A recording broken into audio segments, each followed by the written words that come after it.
stand together and fight this disease.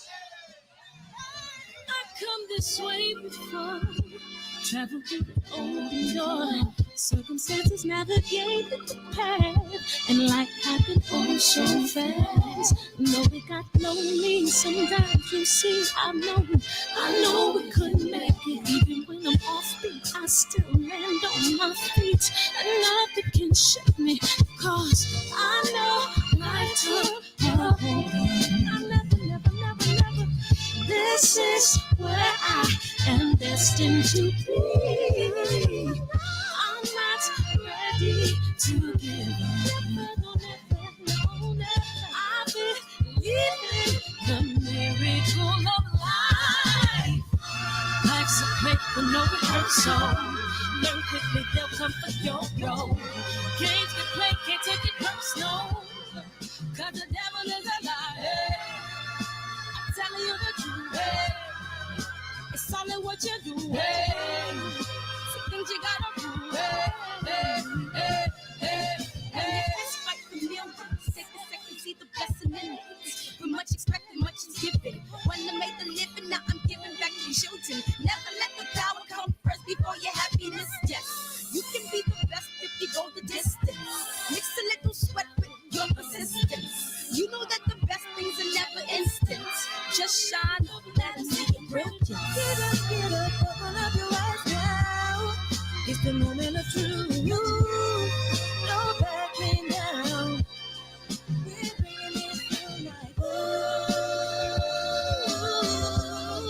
for the children, it's a given. You gotta give it, be a blessing. This my personal statement. Run the game like I'm aces. Learn to develop patience, determined to be the greatest. Yeah, bobbing and weaving, they changing up like the seasons. Indigenous to the grind, so I do it for all my people. Jabbing the competition, back up against the ropes. You fighting for recognition. I'm fighting just to promote equality where we lack it. Or cancer slowing our road. I'm confident we'll make it. We focus on common goals. Yeah. Give back, give love, give insight to the way. Never give up, stand tall to fight another day. 2 toes, 2 feet, I stand on the ground. I'm going back soon and fight this final round. Life's a break with no rehearsal. Learn quickly, they'll come for your role. Can't get played, can't take it personal.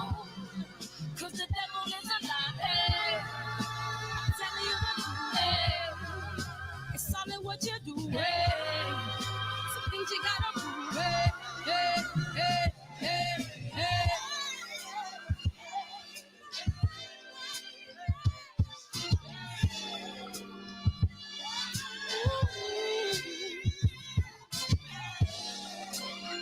I'm gonna share what I have and give to those in need. So we're gonna win this battle, fight that disease. No more. What's up, Joe? JP. We gonna call him JQ. Love is the word. G Brown. What's up, KJ? What's up, E-Dub, man? What's up, man? How you feel? How you feel? What's up, Josh? Jeff Smith.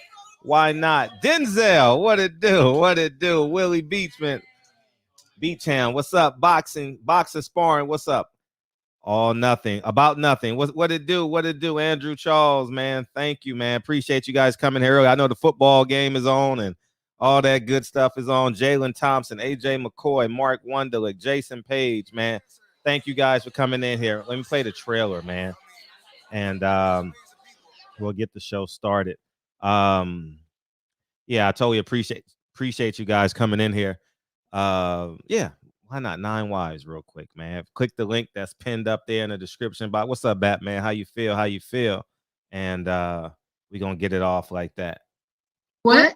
I said Malcolm alleged that some of Elijah's women were underage secretaries. And can you expound on that? Yeah, I guess they were, because they were there. I seen them. I seen them myself. It's all true. It's all true. Good evening, messenger.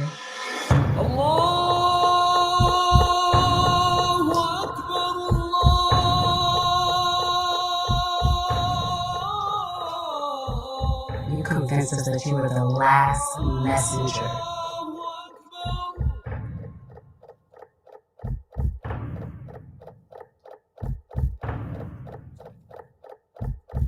How many other bastard children do you have?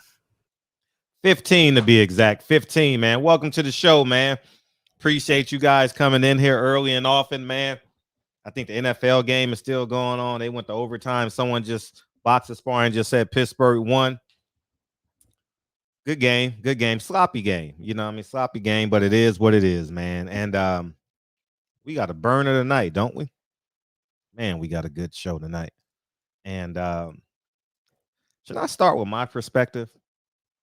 Or should I give it in like, I'll wait to give my perspective and like, I'm gonna wait for the room to fill up. You know what I mean? But thank you guys for coming on in, man. Top of the show, Mikey Garcia loses to a man I've never heard of before. Ooh, I don't even know his name right now. What's his name? I mean, I'm not being disrespectful. I should know his name, me being a so-called journalist, right? I don't even know the man's name. So what's the man's name? Can y'all give it to me in the chat, dog? I don't even know his name, dog. He lost to him. And what I want to say is this. And y'all have disputed with me on this for years. I mean, not this year, for about a year now.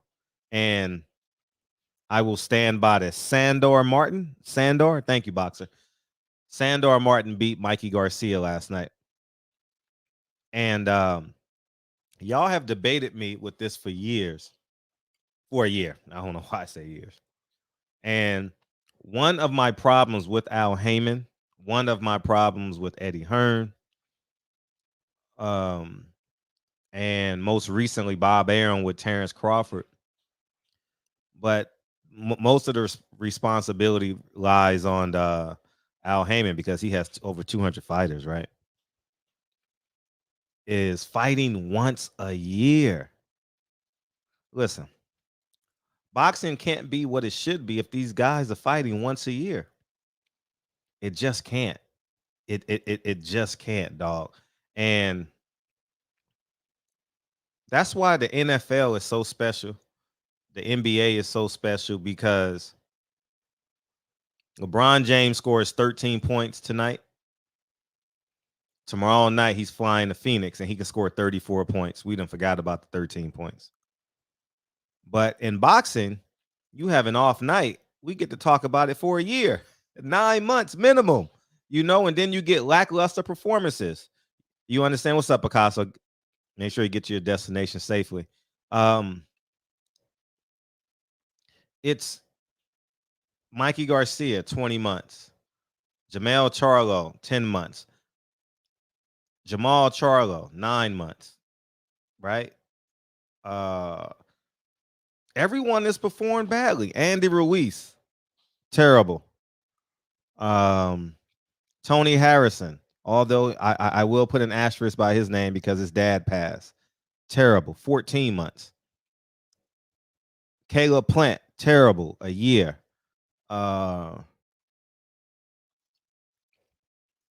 Who was that? I missed someone in between. But there was a handful. Earl Spence didn't look great by his own admissions, but he coming off a car accident. He was out for a year, so he had some physical ailments. Danny Garcia looked terrible. You know what I mean? Against Earl Spence. We'll see how Terrence Crawford looks. Sean Porter, terrible against Formella, right? And the list goes on and on and on and on and on. There have been a handful of fighters that has looked great. And one being Stevie Fulton. I thought Erickson Lubin looked great. Canelo looked great.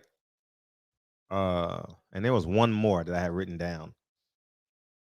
It was Canelo, Stevie. Oh, Reese Salim. Those are the four guys off the top of my head that has looked extraordinary. And I mean, it's that's just it. Fighters, y'all got to stay active, man. Ugas, thank you. Ugas looked great. Thank you. I thank you for sharing. Ugas. Manny Pacquiao looked terrible. Keith Thurman, terrible. Julian, thank you. The other guy was Julian Williams. Thank you. Julian Williams lost. That's well over 10 fighters I'd have named. You know what I mean? And Jamel, I'm not sure how long Jamel Herring was out. Yeah, Caleb Plant thing. Like we said, Caleb Plant, he looked terrible against Caleb Truett.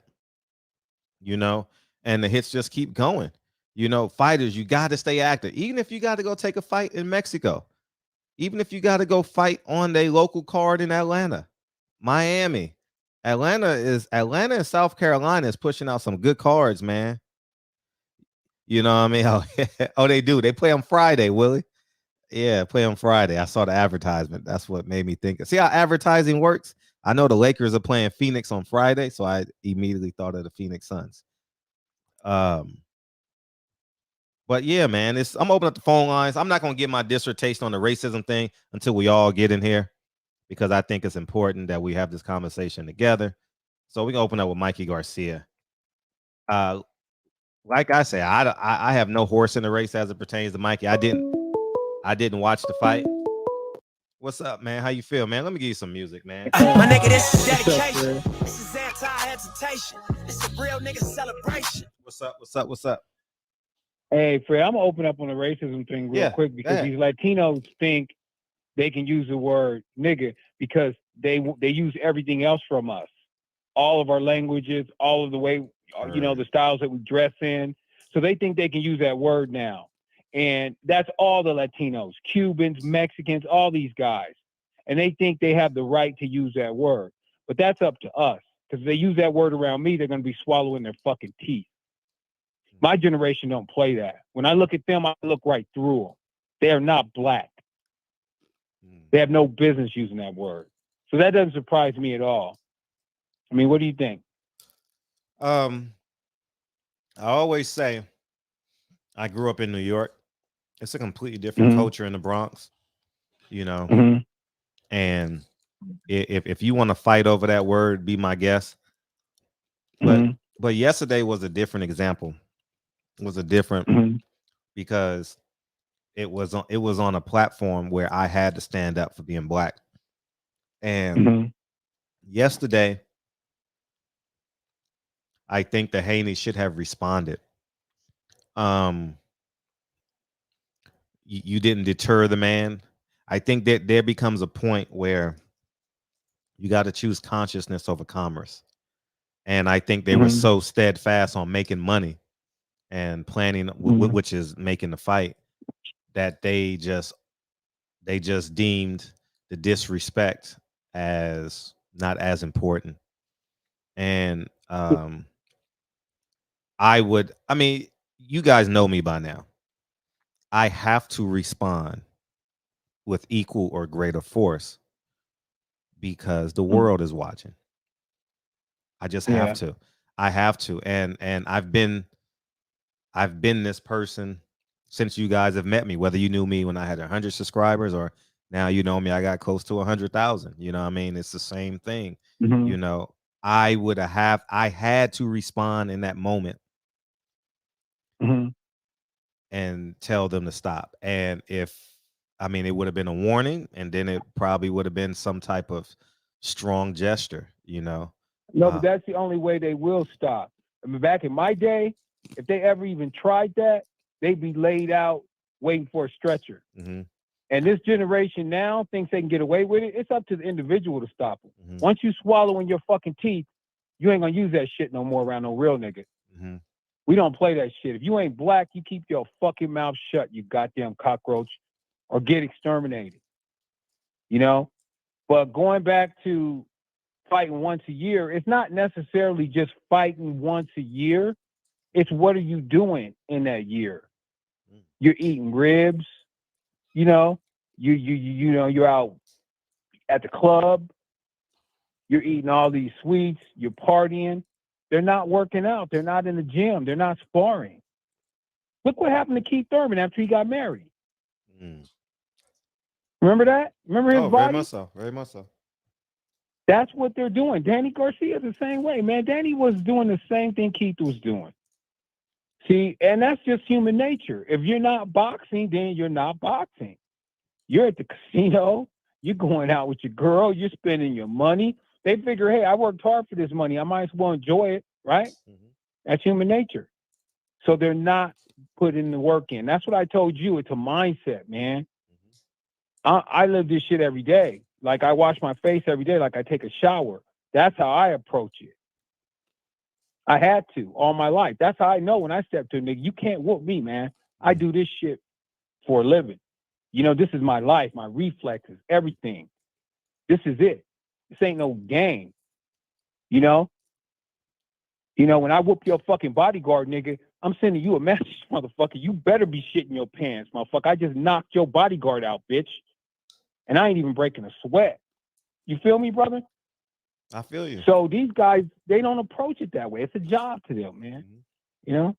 Mm-hmm. I mean, what's your take on that? I don't think there's a wrong way to respond to it based off of your lifestyle. Mm-hmm. I'll give an example. I remember when I was 18, my cousin Maurice stopped me from beating up this white man. I went to Cal Baptist my first year, so I was in Riverside. And I remember about 3 years ago, though my last altercation with this was about 4 years ago. Do you remember that young lady Shantae that was on the the show? One who got shot in her car? No, the one that was she was a guest on. She was a guest. Oh. She was vaguely. She was Debbie Allen. Remember the Debbie Allen show? Well, anyway. Vaguely, man. I might have missed that. We trained at the same gym, right? Mm-hmm. And I didn't know what happened. I guess I wasn't there that day, coincidentally. And she had a problem with some of the young Latino guys using the N-word. Mm-hmm. And she called me one day crying. And that was the last altercation I had with the N-word. And I went to the gym and I told the gym, like, hey, I mean, when we're in here, like, I know what y'all doing, y'all, but it's just different when y'all say it to us, you know, and we don't like that word flying around. You know, I don't like it. I tell you guys all the time. And some of y'all took it out of context, but I really don't hang around people that have no respect for me. I withdraw all my resources. You know, I don't patronize people and ask them to change their behavior. I just adjust and I eliminate them. You know, I don't even talk to them. No, seriously. If you're not black, I don't even talk to you. I mean, that's just me. I don't even talk to them motherfuckers. Mm-hmm. All right, and that's just the way it is. And then, and you use that word around me, I'm gonna let you know. I'm gonna get in your face, motherfucker. Are you a nigga? Well, then you shouldn't be using that word. You're gonna pop that off to the wrong real nigga, and they're gonna be digging you up. Mm-hmm. You know, I don't catch that shit with these motherfuckers, man. That ain't even. You know, you can't. I'm from California. You can't tell me shit about them motherfuckers. Nothing. But keeping it on boxing, right? Look at Mikey Garcia, man. He ducked guys across lightweight, junior welterweight. Anybody who could whoop his ass in 4 different weight classes, he made sure he dodged them. Okay, but yet when there was a placeholder bum holding the title in those 4 weight classes, what would he do? He hop over there, beat this no-name bum up just to put it on his resume. Come on, Mikey Garcia is the biggest joke in boxing, and I think the only bigger joke is his brother Robert. That's the only bigger joke in boxing. Those guys, who in their right mind is going to go to Oxnard to train? Oxnard is like falling into a toilet bowl. He's in Riverside now, so same toilet bowl. Yeah, another toilet. Fresno, another toilet. Come on, man. California. Come on, man. You know who lives in those places, and it ain't black people, okay? Yep. Not by choice. If you see some black people in Fresno and Oxnard, it ain't by choice. Riverside, not Fresno, Riverside. Riverside, too. Mm-hmm. If you see them in River Dive or Fresno or Oxnard, it ain't by choice. It's mostly Mexicans you see out there. In Palmdale, Lancaster, all those places, nothing but Mexicans. Because the land is cheap, ain't nobody up there. You know what I mean? And nobody wants to be there. Right. But they're just happy to be anywhere other than Mexico. Right. But going back to them, you know they're a joke, right? I mean, come on. What do you think about Robert Garcia, man? This dude, he sucks as a trainer. I told y'all. Remember I did a show?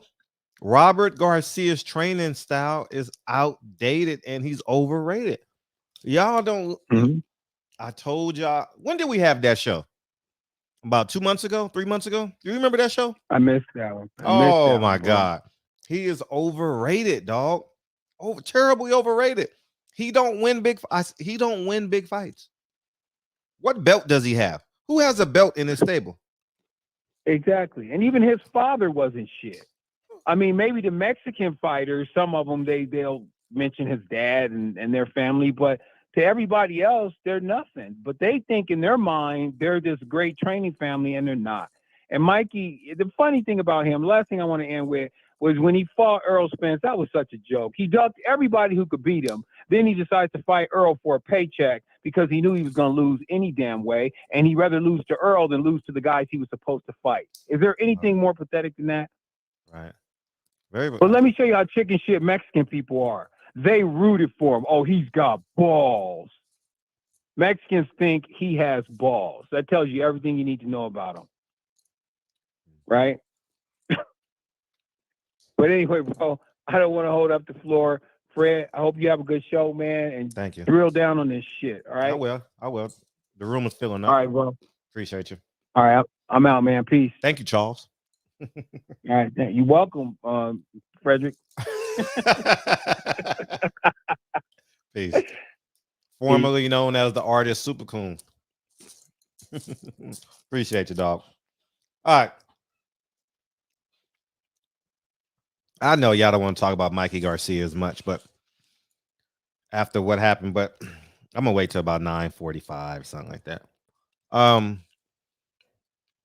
Robert Garcia is an overrated trainer. I've said it for years and years. Some people got mad at me, but he is, listen, you can't be a plotty fighter. And the nerve, here's my new shit right now. Mikey Garcia, I didn't watch the fight. What's up, Miss T? What's up, Fred? What's up? Health is wealth, huh? Health and wellness. Yeah, Yep. I was watching your show today. Let me get off this point real quick. Okay. I was thinking this listening to Mikey Garcia's speech yesterday. You know, after you win or lose, they do the interview, post-fight interview. That's what it's called.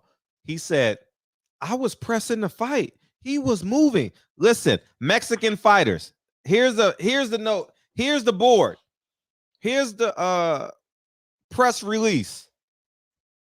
You can't use that as an excuse anymore. If you know you're fighting a slick fighter, you and your trainer must come up with a game plan to defeat him.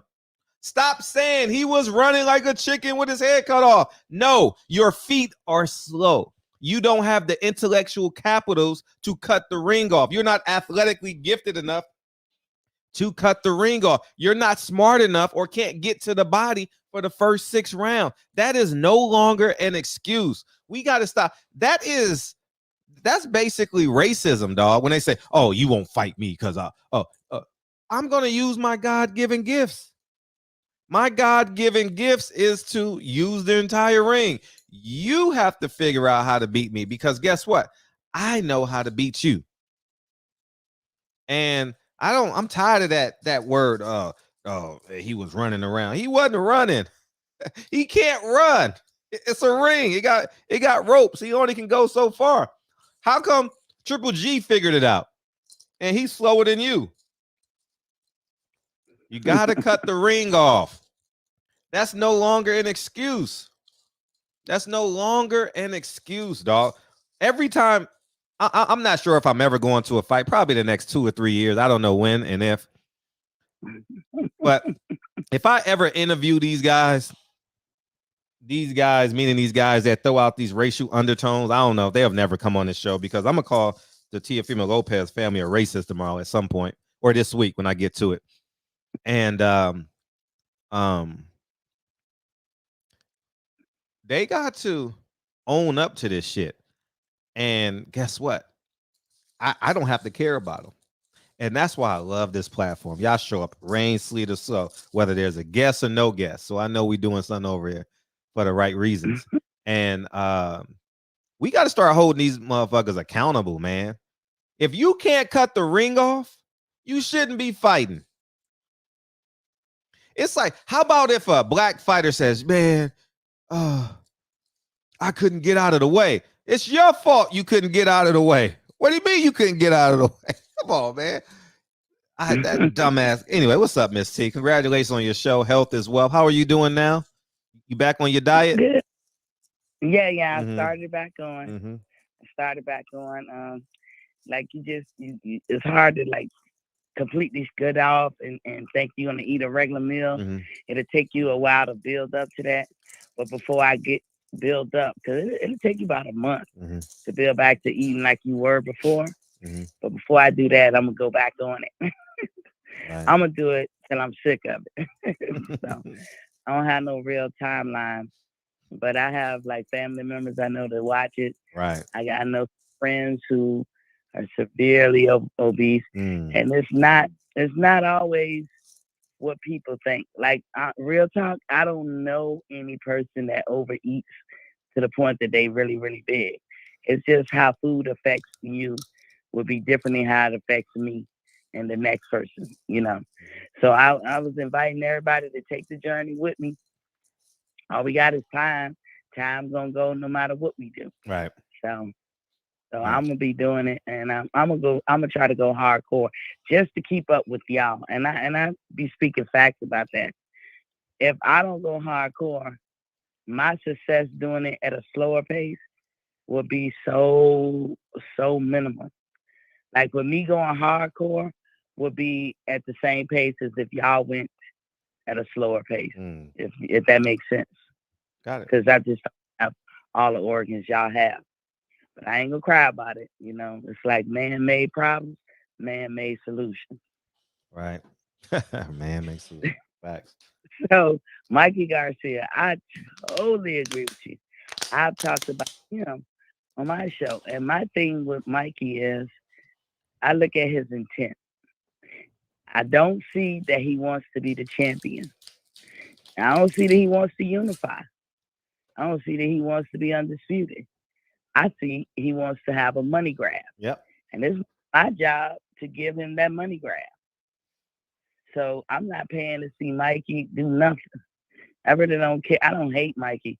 I don't really care what he do with his career. But, you know, for anybody out there, that it seems foolish to me. And it's just my opinion for you to support that. The man is just on a money grab. This is a sport. You either in it or you're not. And so I can't support that.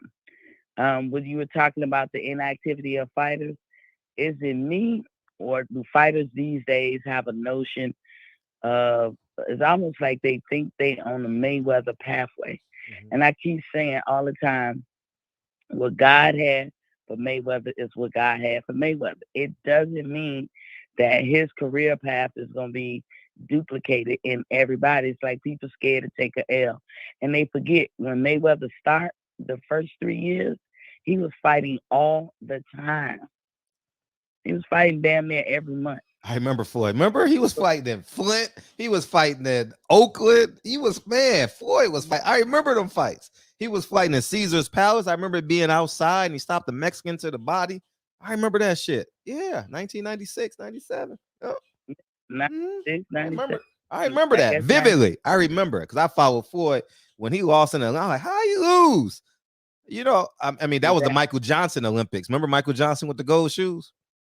Sure. Yeah, I remember from Canada, right? Not Michael. Ben. No, that was Ben Johnson. Ben Johnson. Michael Johnson is the guy that went. You know what I'm talking about. The 200 meter and 400 meter. He was a little bit thinner than Ben. Yeah, taller. Had a long neck. You know what I mean? Long torso. From Texas, I believe. Yeah, something like that. Okay. Yeah. I always get them to, when you say Johnson, I just automatically think about the one from Canada. But I remember them Olympics. I came back home. I was living overseas, and Olympics had just started when I came back home. And I remember thinking I want to go down there to check Floyd out, and I never did. I was just partying too much or whatever. But everybody thinks that they're going to have that pathway, and it's like they garden their or their reputation too much instead of just being a fighter. You're not going to have Floyd success because you're not Floyd. You don't know what kind of success you're going to have. You just, like you say, you just got to be active. You're going to have some success, but it just might not be what Floyd had. So I just think people got to get out that notion. His era is pretty much gone. We still got the remnants of it, but Floyd is Floyd. It's time for fighters to be themselves and not worry about the or, having one or maybe 2 losses. I don't care if you got 10 losses. As long as you get in that ring and leave it all in the ring. Mm-hmm. That's the ideal way to go to me. I'm just one person, Fred. So that's what I had to add to it. But I don't know. I don't know what these fighters going to do. I wouldn't support Mikey. I don't suggest that for nobody. I stopped supporting him. Didn't we bury him like a year and a half ago in the barbershop? I don't know if you was here yet, Miss T, but we had a show where we fucking destroyed Mikey Garcia. He said that terrible shit about is it true? Earl can't drive.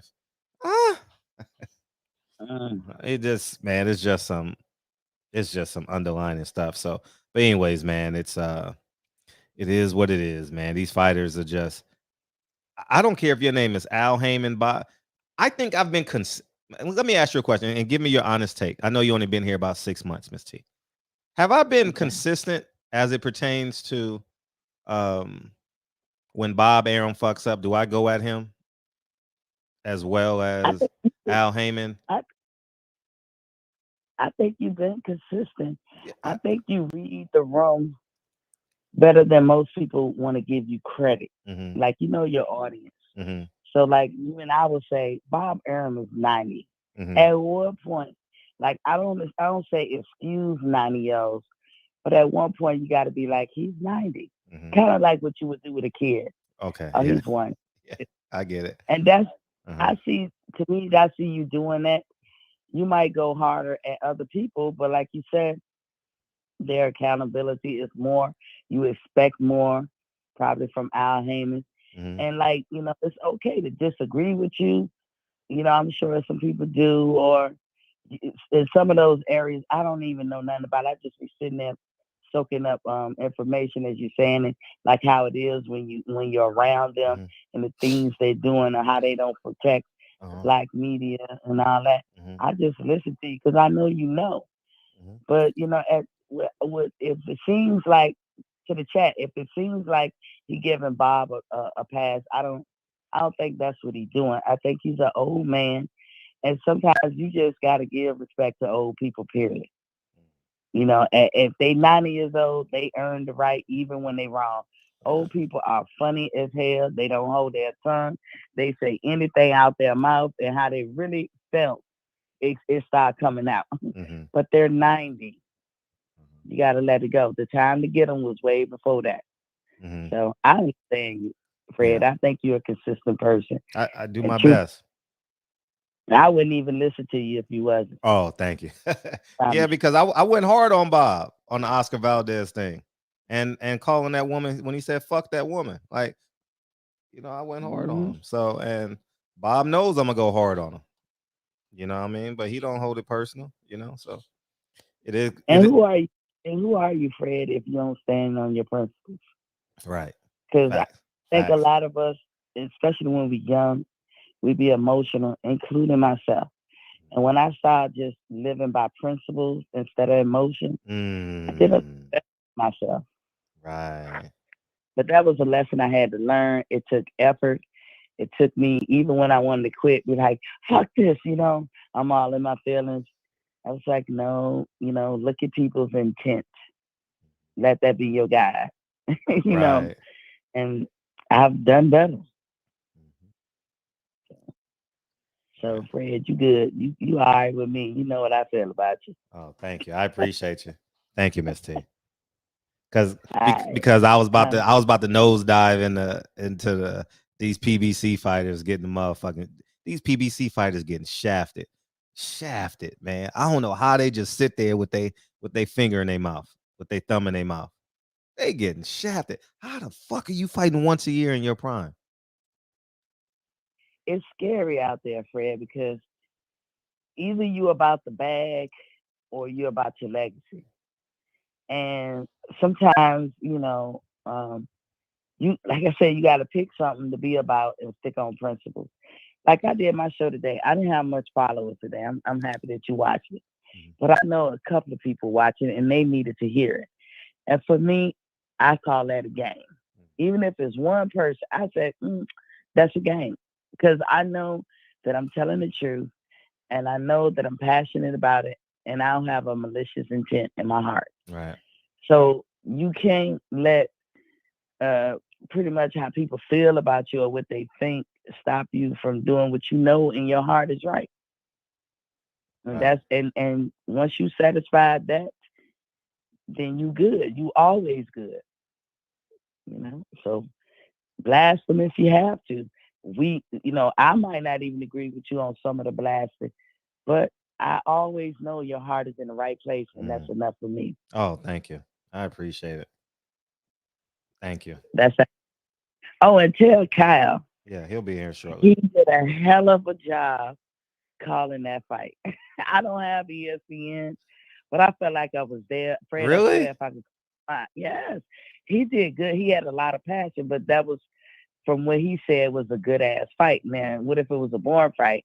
I don't know how Kyle would have did, but Kyle had so much passion.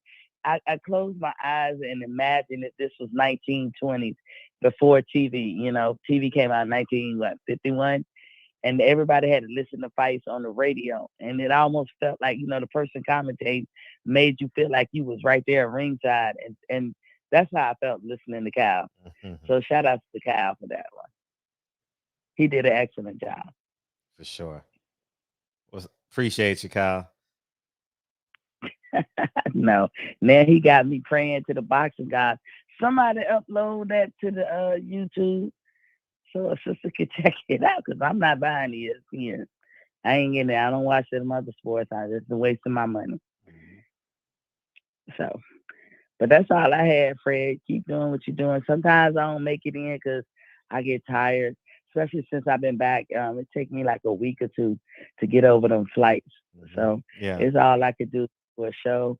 And most of the time I'm sleeping. But, if I ain't on your show, I'm going to be sleeping. And that's the only way. I do not call in and look at the show. You. Appreciate you. All right, Chet. Appreciate you, Miss So T. y'all have All right. What's up, D? What's going on? What's up? What's going on, bro? Man, what you got? Not much, man. You see that versus tonight? Nah, I didn't watch it. Man, Kane, man, it was like the wrath of Kane, man. He set New York on fire. Did it? It was dope. Man, I think that was the best one. Really? I know all the songs. I was watching NFL. Going into it, man, I was like, I don't think this is going to be a good one because they do two different types of hip hop. You know what I'm saying? So I was like, I'm just going to call this a tie right now. You know what I'm saying? But, man, once they got going, man, Kane murdered NY. I ain't going to say murdered KRS-One. I'm not going to do that. But, man, he went in. I felt like I was back in high school and middle school. I mean, he completely wrecked shop. KRS-One he tried to do too much crowd participation.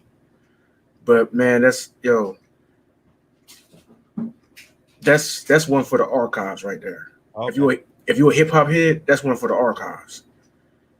So I think they should do one, man, a versus battle, old school versus new school. Take your bet. Rakim versus Nas. Nas will win because people don't know Rakim. If you base it that way, then yeah. But I mean, if you're a hip hop head, I'm talking about lyrical content. Yeah. I'm talking about skills. Lyrical content. But anyway, the thing with Tiafimo. No, I'm not old, nigga. No, I'm reading the chat. Yeah, I'm reading the chat too. I would always picking on you. What's your True. thoughts on Dr. Umar? Man, hey, look, the thing with Tiafimo and Devin. Mm-hmm. I was listening to what's it, a Black Fight fan? Yeah, What's Black Fight fan. what's that brother name? Black Fight fan. That's Trill Boxing, right? Yes. Uh-huh. Man, he made some points that I never even thought of. What's that? When he was when he's talking about his great grandparents, Mm-hmm. and he was going down the whole line of why he don't mess with that word, and how that even if you look like him, he not having it. You know what I'm saying? It doesn't matter who's saying it. You know, about how his grandmother was shipped all across the South and across the country picking cotton out of the back of a pickup truck. Wow. You know, with a bunch of other dudes. I'm sorry, man. These fruit flies are bad this year up here. But traveling out of the back of a pickup truck with other dudes, because she was so good at it and being called the N-word out of this blatant disrespect because she was looked at as something less than a woman or a human being, and all she was seemed to be good for was to pick cotton. And that we throw that word around so easily and use it as a term of endearment. I've heard this argument a lot over the span of the last 25 years, but I've never, shout out to that brother, I've never heard it broken down in the way that brother had broke it down. And I've heard it broken down by PhDs and all these other cats, and you know what I'm saying, all these academics and whatever. I sat in symposiums. I've done all this, but I never heard nobody break it down like what he did this evening. And I didn't comment. I went all up in the chat. I was just sitting there just listening. And I ain't gonna lie, the brother had me a little bit misty eyed. Because he convicted me. You know what I'm saying? I was, I felt on trial, you know what I'm saying, on trial, and Black Fight Fan was the jury and the judge.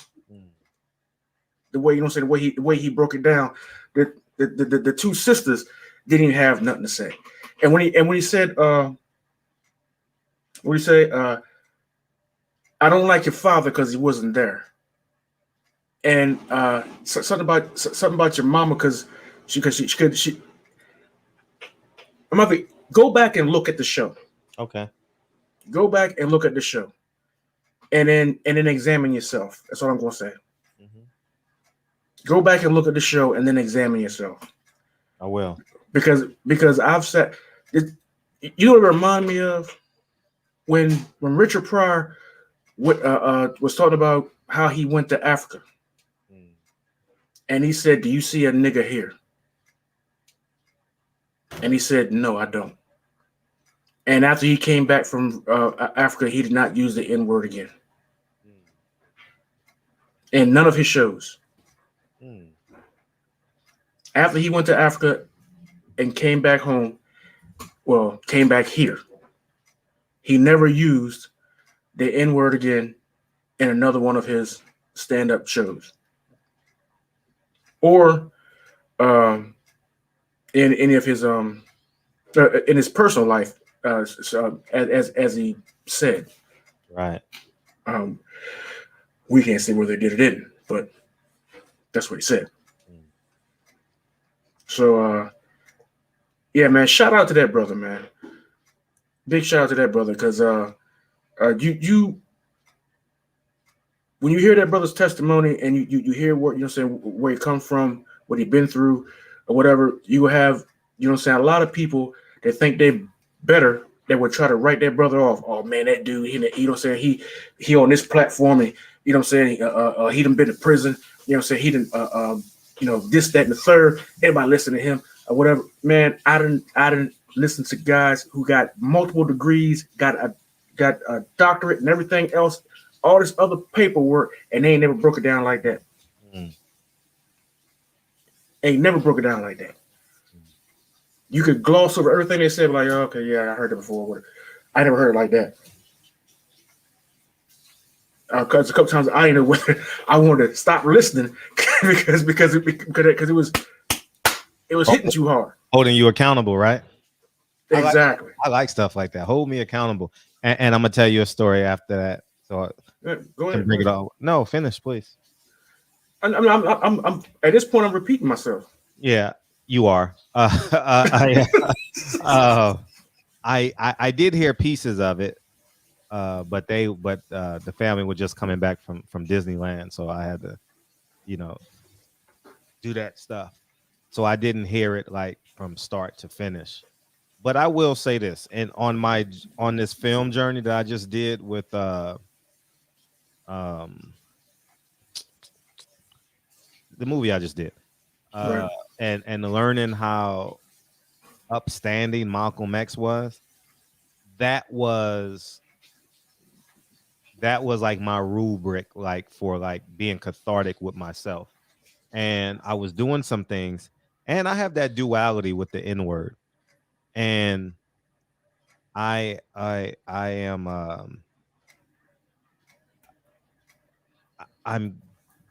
want, like, there's a piece of me that wants to get rid of it, and there's a piece of it that, and then there's a piece of me that says I have the right to own every word that's ever created, and that's the intelligent side of me, like it's a word, I can use it, you can't tell me what word not to and not use. But understanding how it impacts Black men, I think is something that I'm going to like work its way out of my life. And the reason why I say that is because I have to be the example for Lincoln, right? And it's funny you say that, because I just had a conversation with Lincoln today. He was having problem taking his luggage upstairs, right? And he got mad and he pouted. And he said, "Daddy, why you make me do this?" And so I called him back downstairs, and I grabbed him on his two shoulders. You know how you do when your kids are littler than you grab each other. And I says, "Lincoln, you know why I'm hard on you? Listen to me. Look at me while I'm talking to you. Listen to me." Yes, you know why I'm hard on you? He says, "Why?" I says, "You're my only son." For now. No, I'm done. I am dependent upon you. You are going to carry this last name on. It is so important. That's why I am hard on you. And I says, he says, "Do you understand?" He says, "No." I says, "You will as you get older. How important you are to me." And now that you say this, and now that N-word has come up, I think it's time.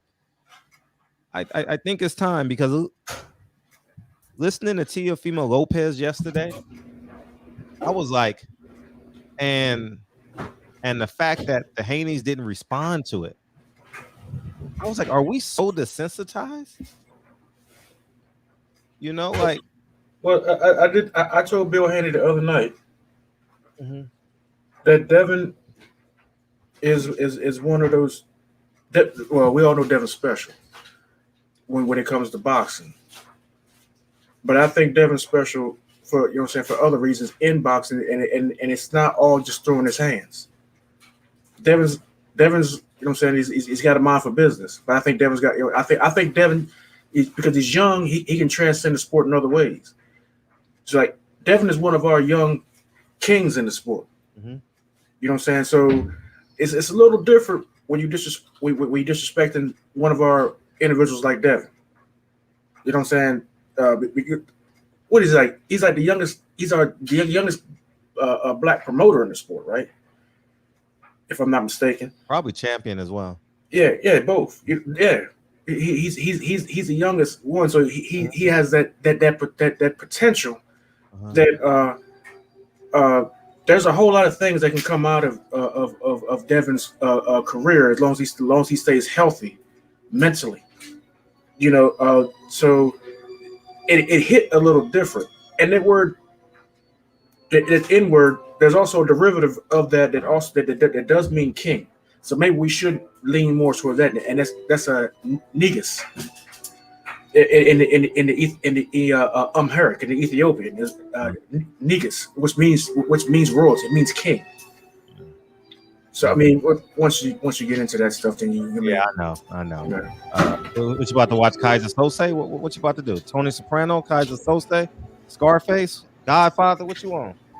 No, man, I had the TV paused. Now I guess I had it paused too long. Too long. Yeah, the 12s. I know. Hold up, let me take care of that. I'll be right back. You be right back, nigga. Get out of here. Say what you gonna say. You good? Peace. How about that? All right, peace. All right, man. I holler. Yeah, be back in later. Yeah. Yeah, my thoughts on I'm gonna open up the phone lines. My thoughts on Devin Haney, the room is kind of filled in now. Thank you guys. I'm gonna tell you from both sides. I think it was a tragedy on both sides. I think the Lopez family are racist.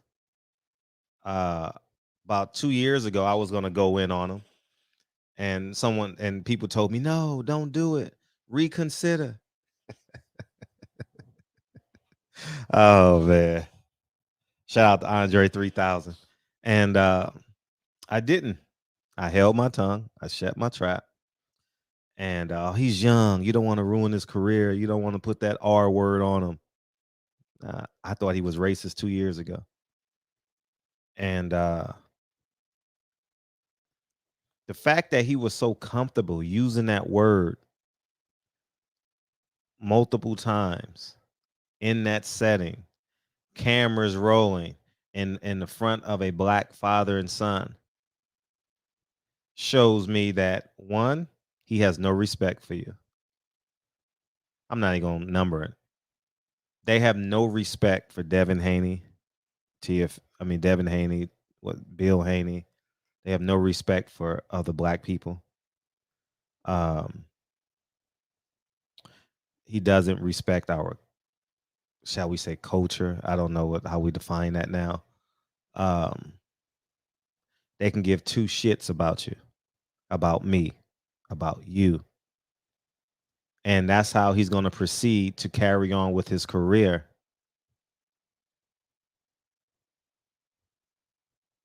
If we keep on chasing them. Now let's look at the other side. I was taken back that he said the word and the Haneys were still negotiating money. And I'm sitting there, I'm watching my phone because I was charging those videos I did last night. So I was watching it then, like just before I had left. I went to the charging station real late last night when I did those videos, about midnight, right? 12:30. And I was taken back that neither Devin nor Bill responded to the N-word. They were still talking money. And I'm waiting. And then they said, shake hands. In my mind, I'm thinking to myself, shake hands? Nah, I ain't fucking with you no more. Shake hands? Nah, we can't shake hands. Like, you can't just talk about me like that. You can't disrespect me and my father and talk to us like we're nothing. And I don't think they would have fought there. But I do think, well, that N-word goes places that takes you to a dark place, because I've been there. And you have the option. Either you hold them accountable in that moment, or you hold them accountable by leaving. I just didn't. It didn't sit well with me at all, because I'm gonna tell y'all this.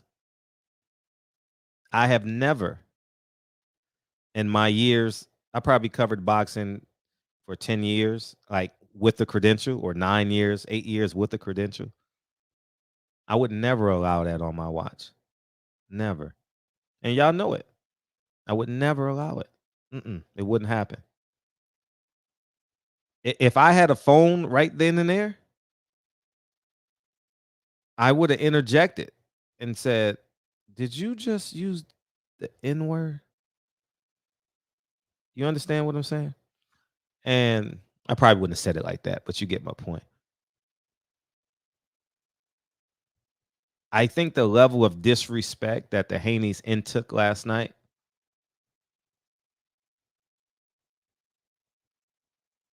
was below the definition of disrespect, because it's no need to chase that man. He just has a belt.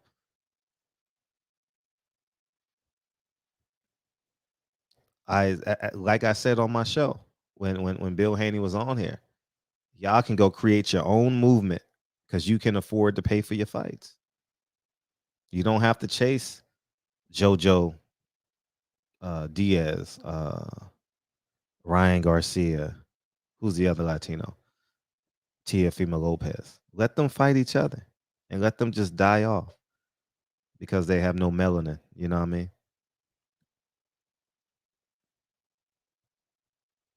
And I think that's the answer, because Floyd created this false narrative in boxing.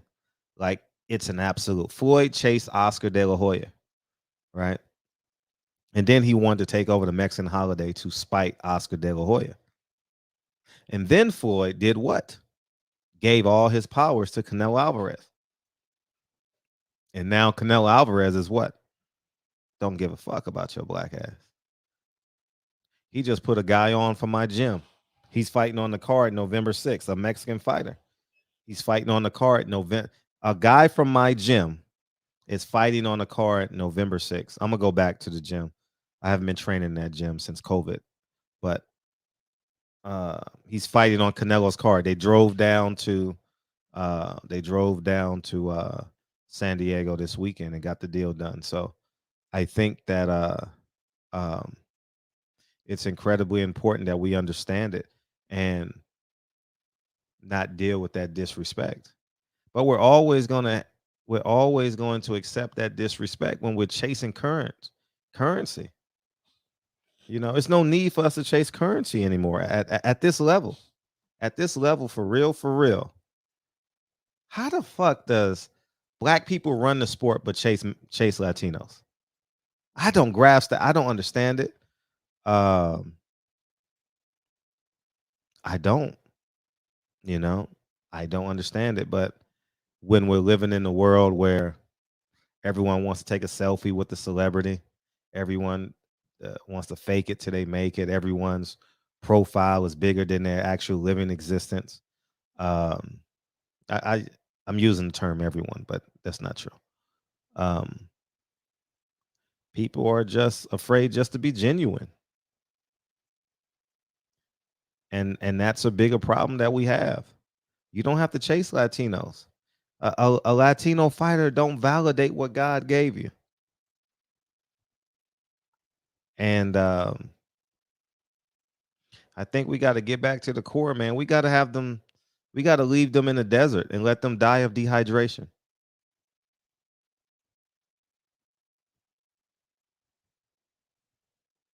You understand what I'm saying? So at the end of the day, I think it's just incredibly, incredibly important that Mikey Garcia would be a nobody if he didn't fight Adrian Broner. He would just be he would never cross the Mississippi. For real, for real. It's a fact. Al Heyman didn't allow Abner Mares and Leo Santa Cruz or Carl Frampton to touch Gary Russell. Why? because he would have fucked up that money. Gary Russell would have fucked up Al Heyman's money. So what Leo Santa Cruz do? He named his son after him. Leo Santa Cruz ain't no $1 million fighter, and neither is Abner Mares. I mean, you're worth what you negotiate. Obviously, I get that, but what does Leo Santa Cruz do that say, yeah, he's worth millions? He doesn't knock people out. He's a great guy. Honestly, he's one of the better men in boxing, but we're talking about what happens in the ring, okay? He does nothing special. What was the last Leo Santa Cruz knockout that you saw?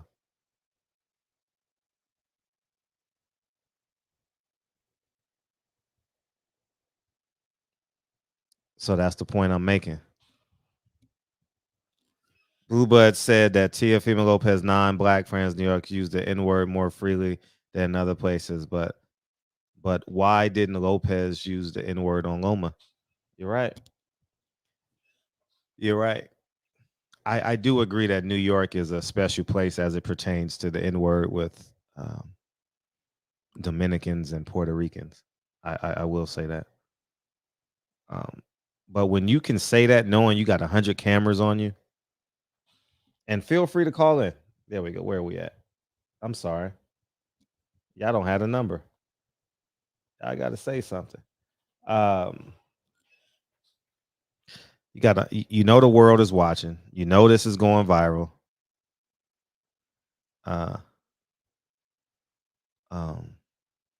He has no respect for black people. If Teofimo Lopez says that like that, he has no respect for black people, because let's say Fred disrespects Latinos, right? Hypothetically. I don't do it because I don't care. I don't even think like that. But let's say Fred disrespects Latinos. I don't go to Canelo Alvarez and call him a racist word to his face. I wouldn't do it at all. And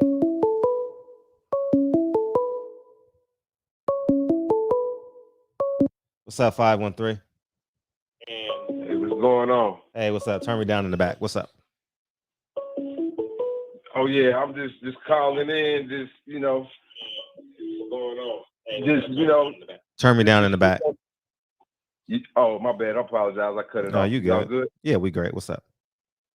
Yeah, so I'm just to speak on this situation with this Teofimo. Like he said, he ain't said to this and that person. He ain't said it to much to none of any other fighter. And what I noticed, it's like every time he, like they when it comes to whether it's Mexican or Puerto Rican, Philippine, they always support each other. And it's funny that they come from all different lands, but they all know that they tie together through a mixture.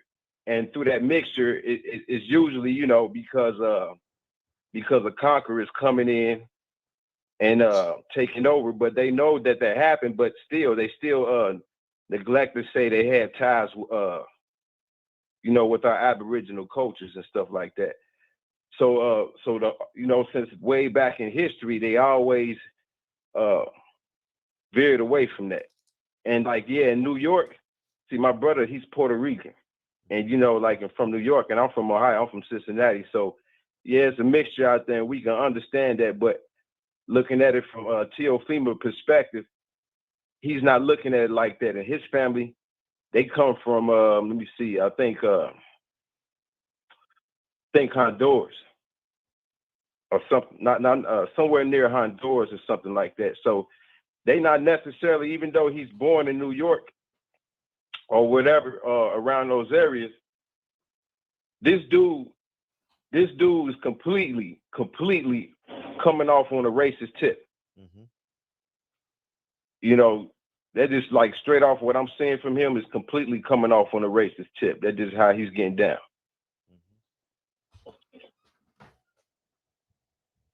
I agree. I couldn't agree with you more, man.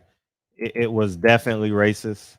I believe that the whole family's racist. I mean, him and his son, only know him and his son. I think they're all racist, and I don't put nothing past them at all. You know, it's Yeah, he's been, I've been trying to, I've been watching a lot of his fights, and when I first saw him, it's like naturally we be getting so caught up in the sports, and we be having natural respect for other fighters. A lot of us be having natural respect for fighters, so we don't look at a lot of that like it's nothing. But then we be like you say, they so caught up in the money, like you say, like you was looking at them, you was lost, like, and they still negotiating. They still negotiating. Go ahead, Yeah. dog. Like that just made my water boil a little bit. You still talking money, niggas? You still breathing? It's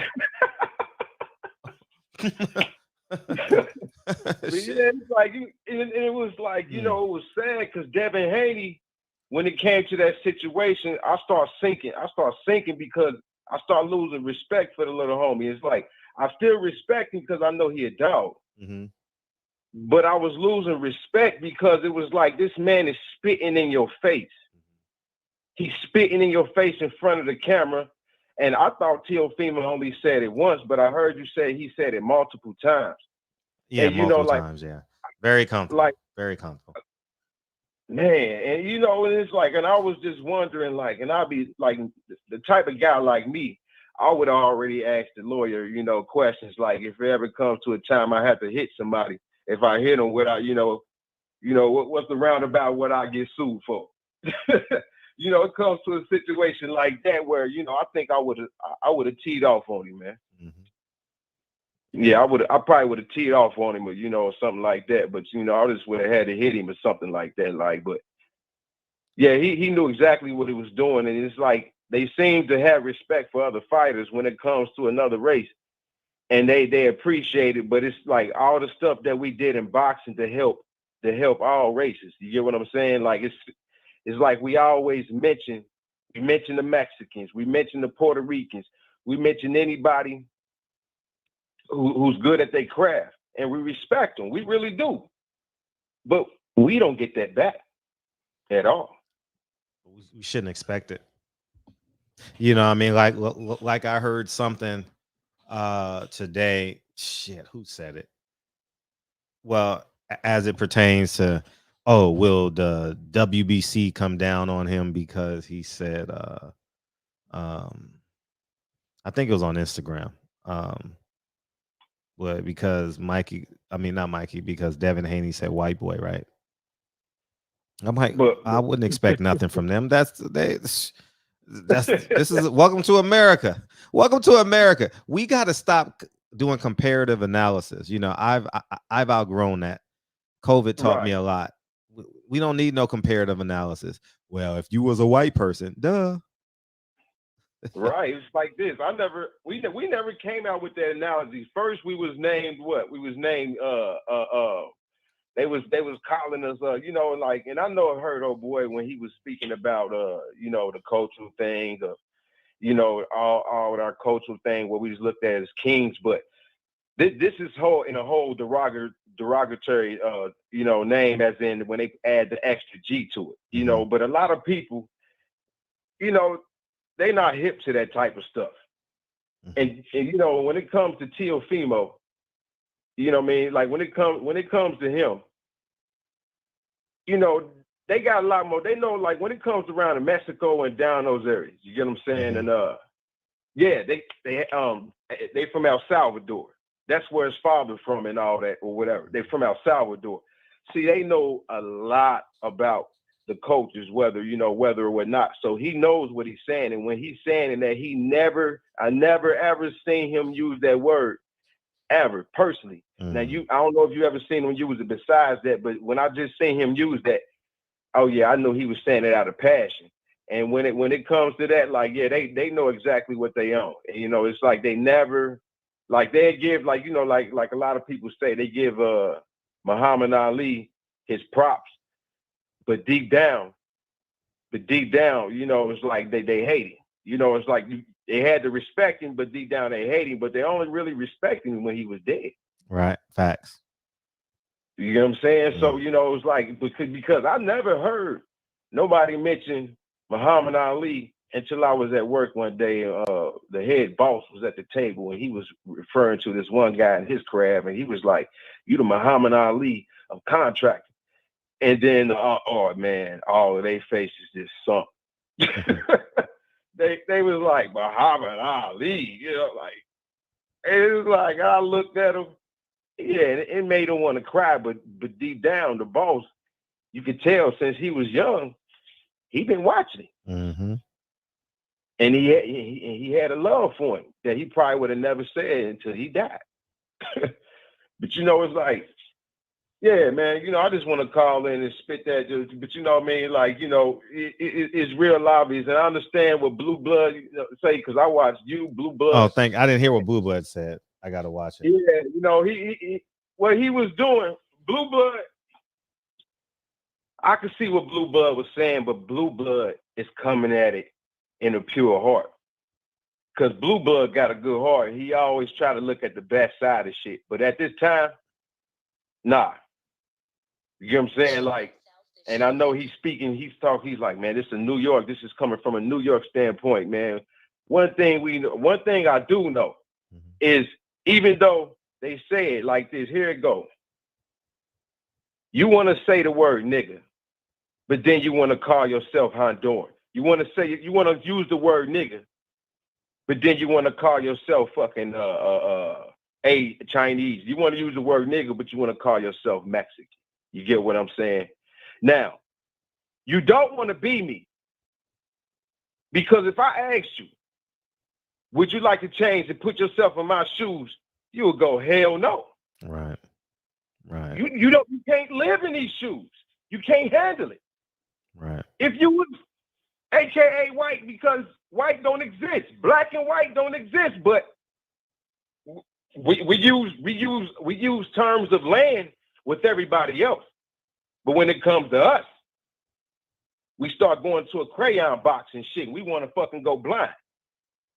But since we want to use references and shit, if you're white, what the fuck you doing trying to use the word nigga? Okay, then say it to your brother, but don't say that shit to me. You get what I'm saying? Right. Because if you want to look at it and say, okay, then they saying nigga, man, that's cool. And you want to look up to it. Cool, that's cool. But don't use that shit with me. Don't use that shit to my brother, my sister, my mother, nobody in my culture. And everybody in the culture that's allowing that shit ain't doing nothing but fucking adding fuel to the fire. And it's, you know, but it's funny that they want to do that shit, but saying this, but they want to use it. Your phone just died, dog. All right, man. You know, appreciate it. Yeah, your phone just went. It just did something. Yep. What was that me? Let me close this out and bring it back in. What's up, champ? Let me read these super chats in this quote from Coach Cunningham. One more thing. Thank you, Roland Curtis, for doubling back. Thank you, dog. One more thing besides Teofimo Lopez calling only Devin Haney the N-word. He's always calling only Devin Haney ugly. This can't be a coincidence. Oh, coincidence. He has no respect for Devin Haney. That's why you got to stop checking. Dude, how many times have I said this? Millions of times. Half y'all. Now y'all starting to come along. Now y'all starting to say, maybe Fred is right. Yeah. Stop chasing. Oh, it's stop chasing these guys. It's no need to. It's over. Let them go and do their thing. It's a wrap. Let them go. You know, let them see if they can make $1 million without us. Let them. I mean, if you want to make it a war. And Coach Cunningham said something I thought that was real interesting. Coach Kevin Hunter said, this new generation is definitely different than mine. Where I come from, if a non-African American call you a nigga to your face, he gets his teeth knocked down his throat instantly. You know what I mean? And Champion Heart, go ahead, dog. Hey, what's going on, brother? Can you see me? I mean, you want to be seen? Oh, no. I'm good. I'm good. You freezing. You want to roll? Yeah, you freezing. You're not moving. I don't know what's going on with the system here. No, I'm moving. We good. Okay. All right. You freezing on my end. Don't worry about it though. It's cool. Um. Man, the caller that was just got off the phone, man. He was salute to that brother. He was on point with a lot of stuff he was saying. Uh. The one thing that he missed was the fact that they um they deny that our blood. They don't just want to be us. They are from us. They have our blood. You understand what I'm saying? And more slaves were in Mexico than they were in the United States. So the blood is there. I can remember dating a young lady, uh, and I met her mother. Right, she was Puerto Rican. Her mother was as dark as I was, and her dad was a little of a lighter complexion. And she would tell me how he would have issues about her dating brothers, and I'm looking at her mother, and I'm like, what? you know, he don't want you to date brothers, but look at your mom. Right, right. You know what I'm saying? So, but when the brother was speaking on Blue Blood, I got what Blue Blood was saying. Being in New York, like I was raised in Chicago, Uh-huh. and uh, the Latin and Black relationship is not like it is in New York. You know what I'm saying? So what Blue was saying was that being in certain communities, this is how Teal was raised. So this is why Devin and his father wasn't offended by what he was saying, how he was using it because of how he was raised and how he talks. Um, and I get that. I mean, Fat Joe says it all the time, and he gets a pass. But I don't think there's always been this black and brown camaraderie. I don't think it's there at all. Yeah, there may be a few, but overall, it's not there at all.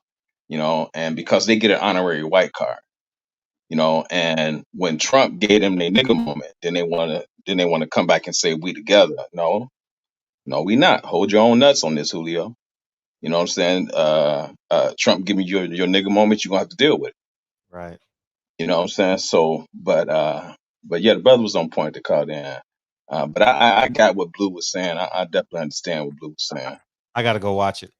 Yeah, you gotta go check it out, because I definitely understood what Blue was saying because because those communities, the way they come up in those communities, you have the Honduras and Dominicans, and they all come on, they all in the same community.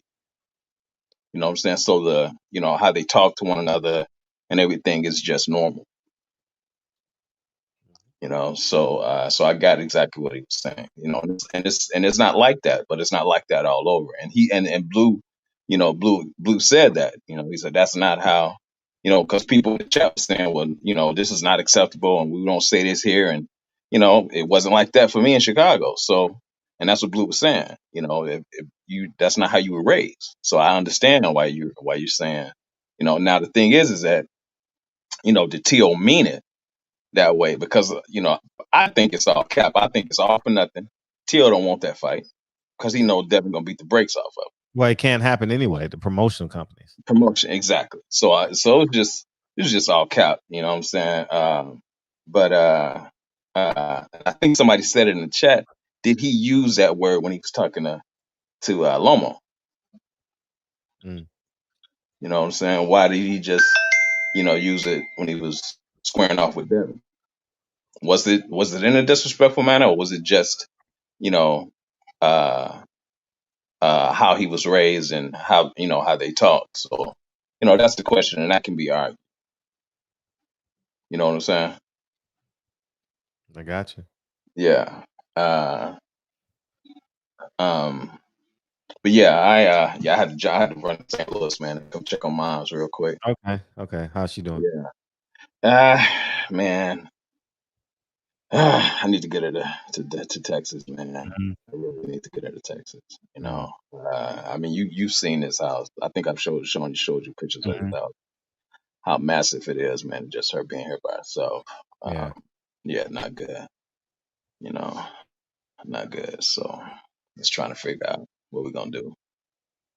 You know, um, Yeah, but man, it was something else I wanted to talk to you about. Now I'm drawing a blank on it. I'll probably beam back in when I remember. Feel free. You know, but I'm gonna go back what Terrence Bailey was talking about, man. I'm gonna go back and watch that. Yeah, I saw it in pieces. I got to go back and watch it. Yeah. And shout out the Black Fight fan on that. I Yeah. have to go back and watch it. So I'll definitely do that for sure. Yeah, I definitely want to check that out. You know, because Black Flag fan, he came up a certain way, Mhm. and so yeah, I want to go back and see what he was talking about and how he broke it down. Sure. Yeah. But I remember. I'm gonna get back at you, man. Appreciate you. All right now. All right, peace. Divine Sense Boxing. Are you a real person? I've never seen you beam in before, so you got to show yourself. And we'll move forward. If you're not going to show yourself, don't beam because I'm not even going. All right, cool. All right, you ready? All right, let's go. Go ahead. What's up? Oh man, yeah, I actually got a channel out here, man. I talk about boxing and whatnot. Okay. A lot of the old OGs like 78 and those guys, they know who I am. Okay, good. I've been around for a long time. Okay. I left. Welcome to the show. Yeah, I appreciate you opening the lines up for people to come in and drop in some thoughts and whatnot on this particular topic. Yeah, go ahead. And I just wanted to, give my perspective. Obviously, being a white dude in a predominantly, black content creator, YouTube and boxing as well, being predominantly black, and for myself, coming up in more of an old school type of mindset, being an athlete all of my life. And I just wanted to come on here and just give my real quick thoughts. And as I said earlier, I was on YouTube back in the early days, 09, 2010. And I remember back then there was this chick that used to talk about boxing, this white chick. And everybody liked her. She was really cool. She talked about boxing. And then one day she got really comfortable and just started dropping it inward. And so a lot of channels lashed out. There were a few other channels out here were actually like, oh, no, it's cool, man. She's cool. She can use the word and this and that. And I stayed out of it because I try not to get into those type of topics. I just try to keep it boxing. And what ended up happening is some channels started hitting me up, like DMing me, like, yo, Divine, you got to say something, bro. Cause you a white dude out here and you got to let the people know what you think. So I did. And it reminds me of this a little bit about this type of situation. And for me, like I said, being an athlete all of my life and being around predominantly Hispanics and blacks. I'm from the West Coast, by the way. And I understand that the East Coast is a little bit different.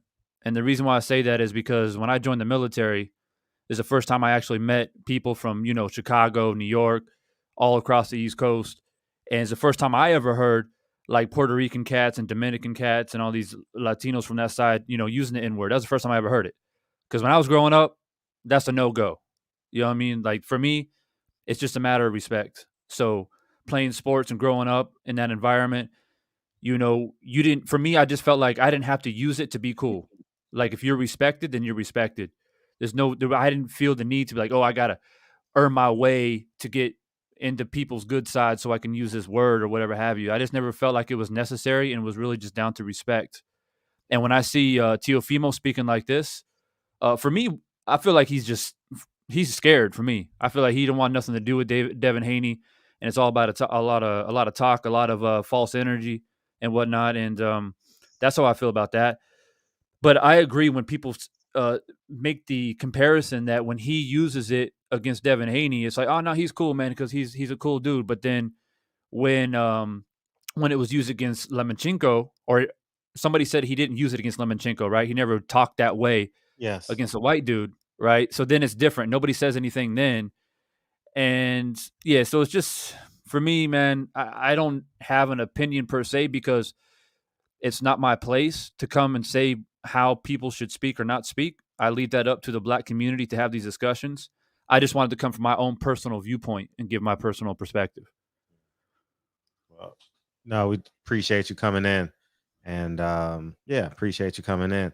Like I stand on what I said. I think the Lopez family has been doing this for years. And I think Devin and Bill should have responded to it. I don't think a fight is necessarily there because it would have turned into a melee. But you have to stand there and hold your ground, hold your water. And I'm not disappointed. I wouldn't say disappointed, but I'm actually shocked that he just allowed it just to be continuous. And you're talking money. I'm sitting there. Why are you talking money? Like I'm not negotiating with you no more. I gotta have Dre come down here and tell that story about uh that the car place when we bought the Lexus. I'm not buying no car from you. You crazy. You crazy, man. Anyways, man. So Do you think it's a new generation type thing? Do you think it's just a strictly like certain parts of the states where it's cool, but then the general public as a, like the United States as a whole hasn't felt the same way? How do you think this gets a pass in your personal opinion? I I think it's the watering down of what's right and what's wrong. We're getting further and further away from right and wrong, and I think that's the bigger problem. Um, and that's why I have so many damn enemies in this boxing game is because we deviate from like what's right and what's wrong. Mm, And I think that should be the core of us, what's right and what's wrong. And the mm, moment we choose a group over truth, I think that becomes the problem. And the reason why people didn't interject in what's right and what's wrong as it pertains to this is because they chose to side with the group. They chose to decide, hey, I want my credential, so I'm going to stay with this credential group. You know, mm, Devin and Bill didn't respond because they want to stay in the keep on making money group. I don't know what the group is. mm, Teofimo Lopez and his dad said what they said because that's their group. That's the rules, and it's and I deem it to be wrong. mm, And I would have stood up there. I stood up against Bob Arum when no one did last week. If I was in that press conference room, there's no way Bob Arum would not have left that press room without acknowledging what he said was wrong, And mm. I think we're drifting further and further away from right from wrong, man. And Would you say it's more for me? It sounds like respect and disrespect. I mean, there's a line that shouldn't be crossed. You know what I mean? And when you're using that type of language, you're crossing that line. In my opinion, there's a lot of things that you can say to get your point across.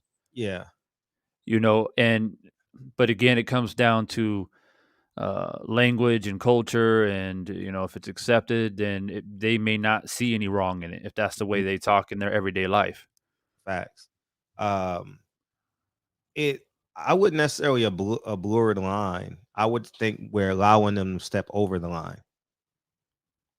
You understand? Mm, Like I don't move like that. Like I don't disrespect people. Like I don't go around like, man, I want to disrespect this white person so bad.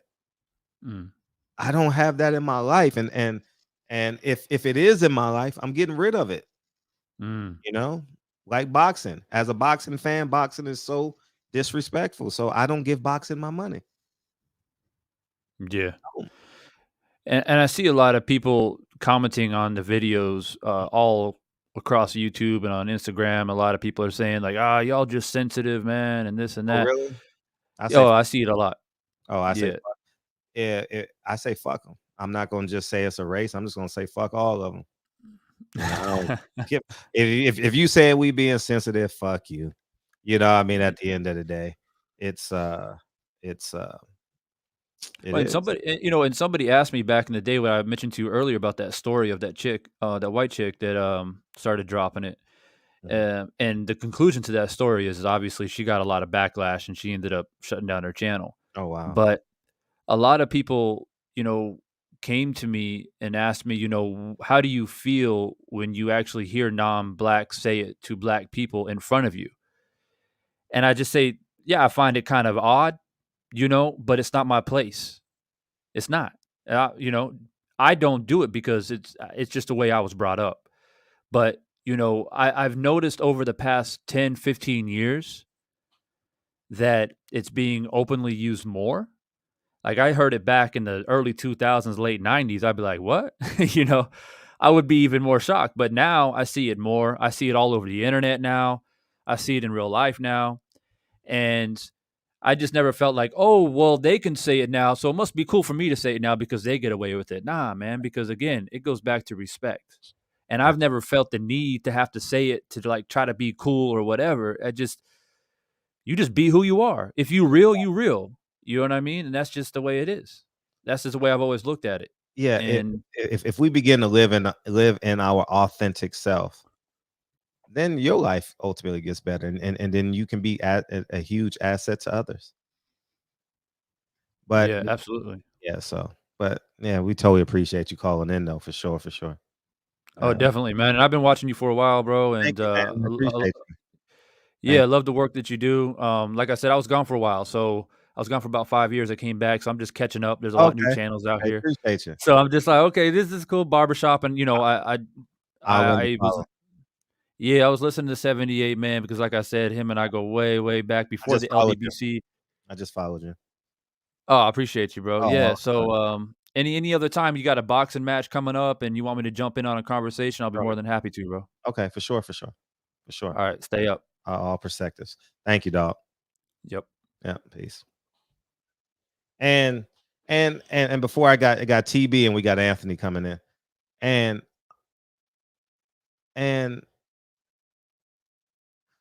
another thing about me like going real hard about like and learning about Malcolm X and his journey, you realize at the end of the day, it's the person. You know what I mean? Because you don't deal with the world on an everyday basis. You deal with individuals on an everyday basis. Obviously, we're in the world. And you have to use your discretion as to who you give your time and your energy to. And if people are racist, I know some of us work in big jobs. You work in the county building, you work at a college, you work at a high school. I was a school teacher for 7 years. And so you can't control who comes in and out of those doors. But you can control who you give your time and your energy to. And I think we definitely can do a better job at that. We got TB coming in. Then Anthony, you're next. Okay. Hey, what's up? Hey man, I'm back. Okay. What's up? Hey man. Hey, look, man. I want to say this other thing, man, and I want to go ahead and jump off. I just want to finish off the point that I was trying to make before I was interrupted. 78. Yes. 78 made a point. He made the same point that I did, and I don't know what. Well, I can tell you this straight up. I did not know that he felt the same way. We both made the same point without even interacting with one another, and I'm glad that the brother felt the same way I do. So I know that I'm not out on an island by myself. And that point was with Wilder. Fight 1 and 3. The ref is a common denominator. If you look at fight 1 and 3, it's the ref. Because in fight 1, I've never seen, and I said this to Tay Jones, I've never seen a fight where a guy gets hit so gets laid out and his head bounces off the canvas and his eyes are closed and the fight is not immediately waved off. When a ref says, I give him the benefit of the doubt because of who he is. Where they do that at? Making great points. You know what I'm saying? And then in the third fight, in what was it, the fourth round? We all know about that. Man, Mike Tyson gives Deontay Wilder a hard time, but for what went on in the fourth round of that fight, Mike Tyson took Buster Douglas to court for that same thing. Went to court. Him and Don King. but yet he's congratulating. Well, he was named after me. Man, you didn't know none of them people. Ain't like you was the godfather and you was at the christening. Shut up. But I heard 78 make the same points that I made. And so I feel somewhat validated. Well, I take it back. Not somewhat. I feel validated that that the brother from the general of the LDBC is actually saying the same thing I'm saying. And I did not see him say that first before I said it. I'm not saying he did not say it first, but I did not see him say it before I said it. And I wanted to make that clear and give a shout out to that brother and the fact that man, shout out to all y'all, man, for real, man, all of y'all, man, because all y'all some genuine brothers like Fred. Just as much good stuff you put out, you get just as much hate. Oh yeah, it's always gonna be that one. Blue is a type of brother. If you don't love Blue, there's something wrong with you. That's all I can say. That dude, I mean, it's the one that dude ain't a preacher on the side. You know what I'm saying? I can say that dude being a Baptist preacher or something. You know what I mean? 78, that dude, you know what I'm saying? He hard, but he sensible at the same time. Look, it's just a bunch of good dudes, man. I'm glad I found this community. But I tell you who turned me on to y'all in the beginning, and it was Fanon. I'm glad Fanon as well. Yeah, Fanon turned me on to y'all, and I'm glad he did. I'm glad that because I've always been a hardcore boxing fan. I've been a hardcore boxing fan for almost 30 years, and I'm glad to even actually have a small piece of participation in this. You got your participation trophy. But I don't need a trophy. I just like to be a name, you know, what I'm saying, in the number of the in the chat and BFTB. You know what I'm saying? Watching him just clown people and go in on people and do the most is highly entertaining, especially when I'm feeling some type of way. You know what I'm saying? You know what I mean? To watch BFTB go in. He's a veteran too, right?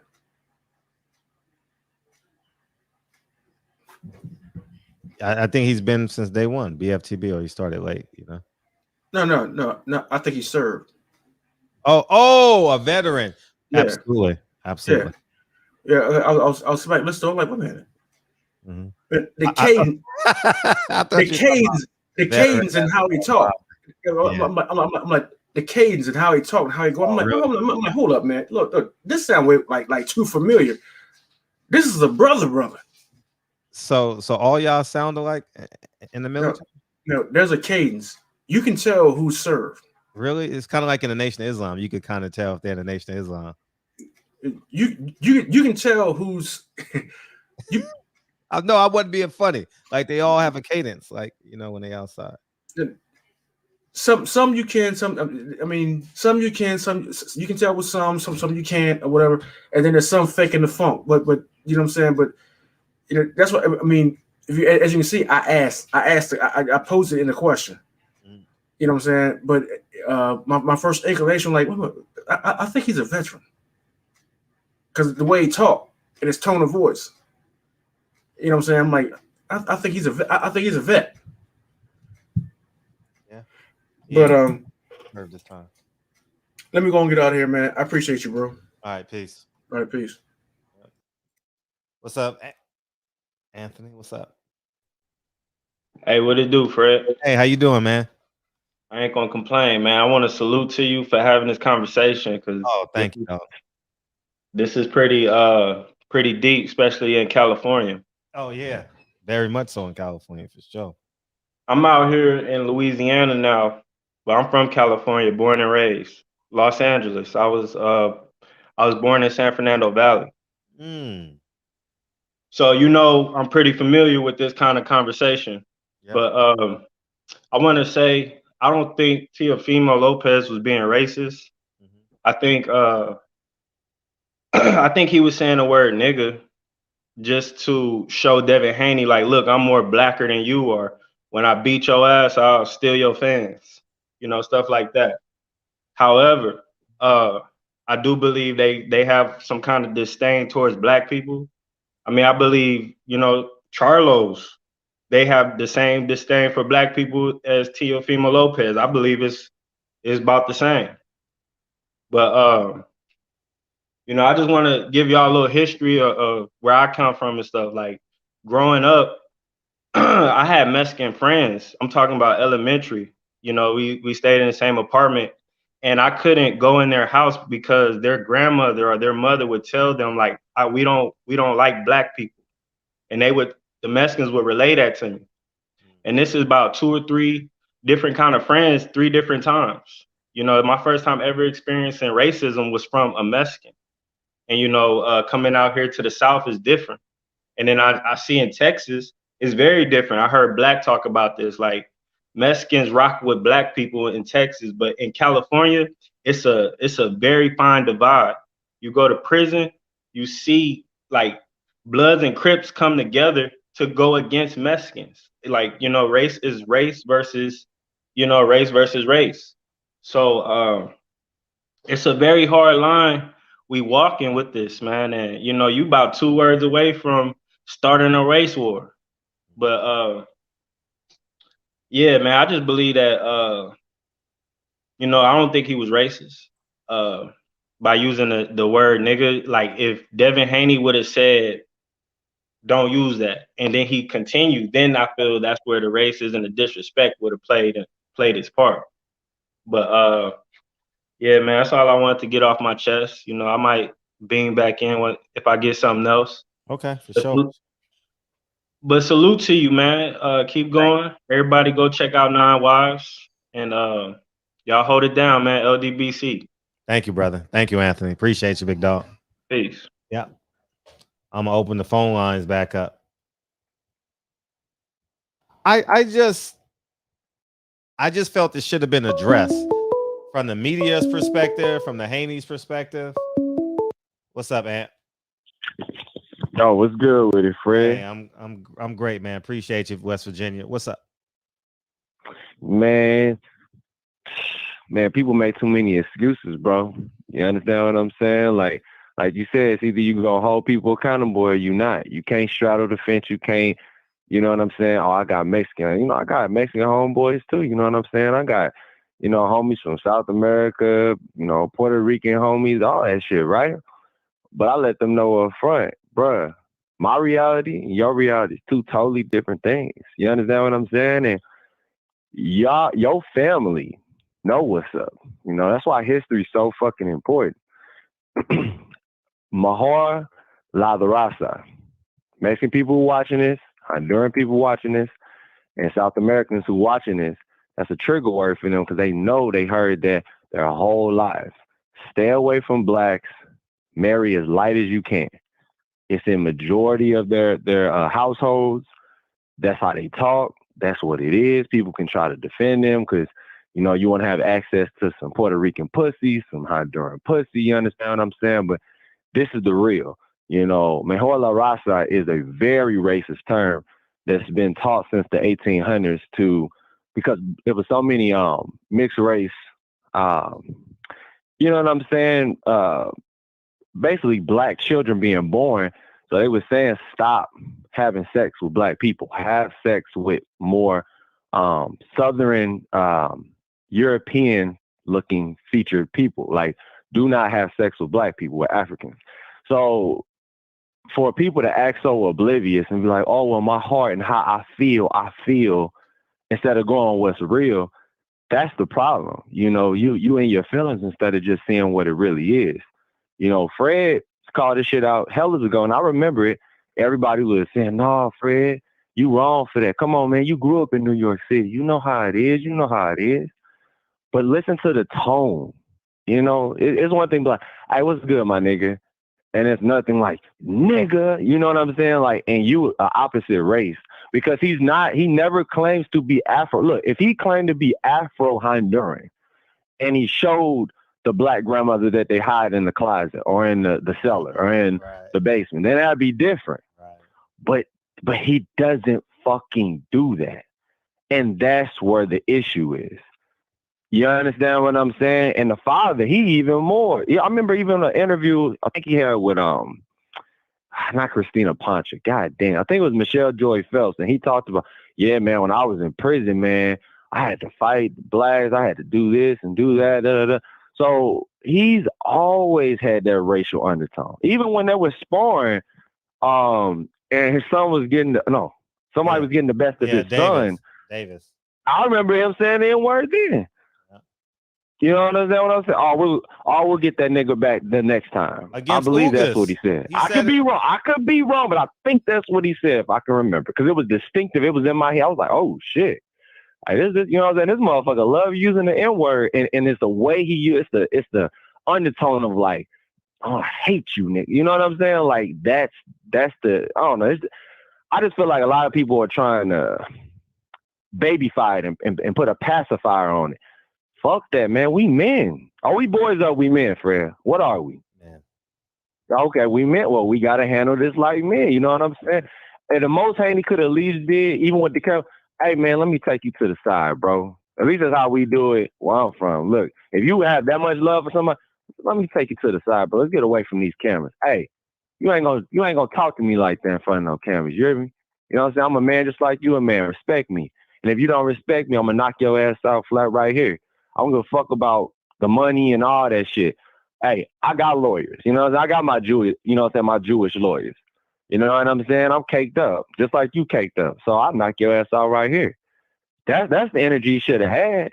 But, you know, everybody worry about their money and their image, and they don't want to offend other races of people. Man, get the fuck out of here, man. The black man, well, just the black race in general, melanated people in general, we are the most disrespected race of people. People literally shit on us, and we go, wow, does the shit really smell that bad? Does it smell that bad? Right. Instead of just getting rid of the shit. But, man, that's my motherfucking call. I really want y'all to think about this as black men. You going to continue to let people piss on you, and then you going to ask if it's raining outside? Let me know what you think. I think you nailed it. And it's time for people to stop saying, "Oh, they took that from us." No, 2021, we done gave it to them. Music, we done gave it to them. You making deals with them dudes in them high-rise buildings. You know what I mean? What's up, 915? No, Fred, what's going on? Hey, what you got? I'm glad once again that you are on the cusp, or not even on the cusp. You're literally on the forefront of talking about African American issues in sports and boxing. Just for clarity, can you hear me today? The other day you said I was mumbling over my words. Yeah, so I think I was in the airport. Yeah, it was your phone. Yeah, you good now. All right. What I wanted, if you just allow me to put this out there, because I'm adjunct faculty at actually at my alma mater, and I was trying to tell you the last call that I had my students discuss the differences of race and boxing, and how the last Fury and Wilder fight impacted, and how was race used. I had a few of them. They wrote some poignant things. But today, when I first seen it, at first with Teofimo and Devin Haney, at first I was like, okay, finally they're getting face to face. This is good. Maybe this will trigger the fight. But before I just heard that word, he said that word, and I'm like, hold. And I paused, and they still, I don't know if you ever just you have a mental pause and everything just stops around you. Nah, that's what and women do. Women have menopause, not men. No, a mental pause. Oh, mental pause. Oh, yeah. Mental pause. Yeah. Okay. Like when he said that, almost like in the Matrix, when he said that word, everything froze for me. And I'm like, I had to look at it. And then he said something else that was just like, I'm not going to talk to you. I'm going to talk to your dad because he's your boss. Like little niggas, go to the side. Let me talk to him. Matter of fact, I'm going to talk to Eddie. And then they even went further to say, well, why did you meet them? Why did you tell me what happened? Why did you miss the meeting with Bob? So not only we talking about the fight, you basically telling me that you feel like you don't need to talk to me anymore. Why did you not come to the table with some old white man to discuss my business? And that, in a sense, I thought that was going to trigger them to just be like, "Oh, we out," but it didn't. And like you just said, they talked about the money and want a handshake. I think it was a lot of the adrenaline in the heat of the moment. Sure. But one thing that with that word, that nigga word, we've our culture as a whole has pacified that word where we let a lot of non-Africans use it. And as an example, it's a rapper. I don't know if you're familiar with him. The name is China Mac or something like that. Mm-hmm. And he's an Asian rapper. He's from New York, I believe. And he used the word nigga several times in his raps. And there's a lot of people saying, "Yo, damn, that's not." Hello? Oh, well, I'm listening. He used the word nigga a couple times in his raps, and people were like coming up like, "Yo, bro, why you can't keep saying nigga?" He felt like, "Yo, I grew up around black people. I do it as a term of endearment. I should be able to say it. My homies feel like I'm cool. They say I can say it, so I'm gonna continue to say it. I don't mean no harm. I'm just using it as part of our culture because I'm hip hop culture." And that's what diluted that word so much because so many other non-Africans embrace hip hop culture. And as a people, black people in general, and in particular, we embrace everything and we're so forgiving. So we'll bring everybody into the fold and into the culture. So now you got someone that's totally outside of our culture who's now in the culture and hearing the words of what we're saying, making up their own thing. You got others, tons of people that rap or sing that's in hip hop culture, which started off as a subgenre of black culture. But because it got diluted so much, hip hop culture is no longer black culture. But those words and the nomenclature that we use in that becomes normalized. So now it's, oh, well, he's my nigga. That's my man. And just when people, he's from Brooklyn. It's not, he's from New York. It's not about being from New York because you can be from Georgia. The only place I feel like that problem is not where a lot of Latinx people, as they like to call themselves, don't use that word as a term of endearment or try to cop out would be like urban cities in Cali, because that word from a Mexican or a Spanish dude or whatever, Puerto Rican, they know the connotation of saying that word to you. They know it's disrespect. So we as a people had to literally let people know that, yo, I know you like rap. I know you like Biggie. I know you like Jay-Z. I know you like everybody. And I know you sing all the songs and everything, but you can't say that to me. You can't. You my nigga. No, you my nigga. I grew up with niggas. You can't say that because let's imagine if I called you a spit in front of your face. What would you say? Would you think that was a term of endearment? Oh, because we grew up together, I can say that to you. No, then I would be called a racist. And that's why I was talking about the China Mac issue, because he kind of stood down on that square saying, I'm going to continue to use that word until somebody said, well, you know what? As a homie and you call me my nigga, I'm going to say you my chink. Oh, well, that's disrespectful. So what's the difference? There's no difference. There's no line. Just because you've heard it and we've allowed it as a culture to be diluted, or they use I said the A, not the ER. It's no different. It's no different. I don't understand. There's no difference. There's no difference whatsoever. And it's the nomenclature. Even though this English language is so perverse and amalgamated, they know what that word means. They know it. And even if there's people who come in the culture or friends, I have homies, I still have problems with people. Oh, that's my nigga. Any word can be used in a negative connotation. I can say, Fred, oh, I haven't seen you in a long time. Oh, Fred, that's my man. And that's using it as a term of endearment. But I could be telling, you know what, I don't deal with that nigga, Fred, man. Man, fuck that motherfucker. Like, words can be used any way. But that particular word in the heat of an argument, it wasn't like you walked up to Devin Haney, shook his hand, yo, what's going on, nigga? No, you was in a passionate conversation and you felt like you were getting the wrong end of the conversation and you used that word as an attack. And then after you used it, you dismissed them. And went, oh, I ain't talking to you, ain't no boss. I'm talking to your pop. Yeah, that was disrespectful. Yeah, that was I'm not even talking to you no more. Go get your white man. And then oh, you know what? Why you missed the meeting with the big boss? Why you missed the meeting with the white man? And then the father said something else to let me know that how they really felt about it. Because at first I just said, you know what? He's Latino. He probably been saying the word nigga forever. But when he said, what he said? You know what? We got a partnership with Bob. We don't work for nobody like y'all. We got a partnership. So you looking at me as me and my father, or me and my business, as just something that's not on par with you. So now you let me know that word really means you're really being disrespected. You're disrespecting me on every level.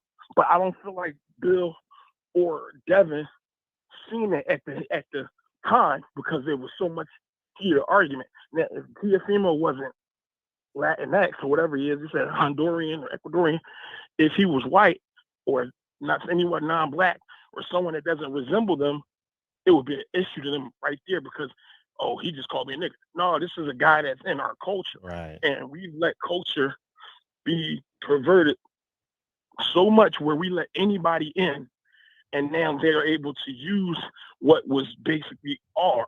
Even though that word nigga is not the best word, but if I see you, Fred, and say, Fred, that's my nigga, we have the not the luxury, but we have the choice to use it with each other automatically or not automatically. If you don't feel comfortable, I know some people in life who don't like being called nigga from somebody who's black, and they like, yo, listen, don't call me that. I don't like that word at all.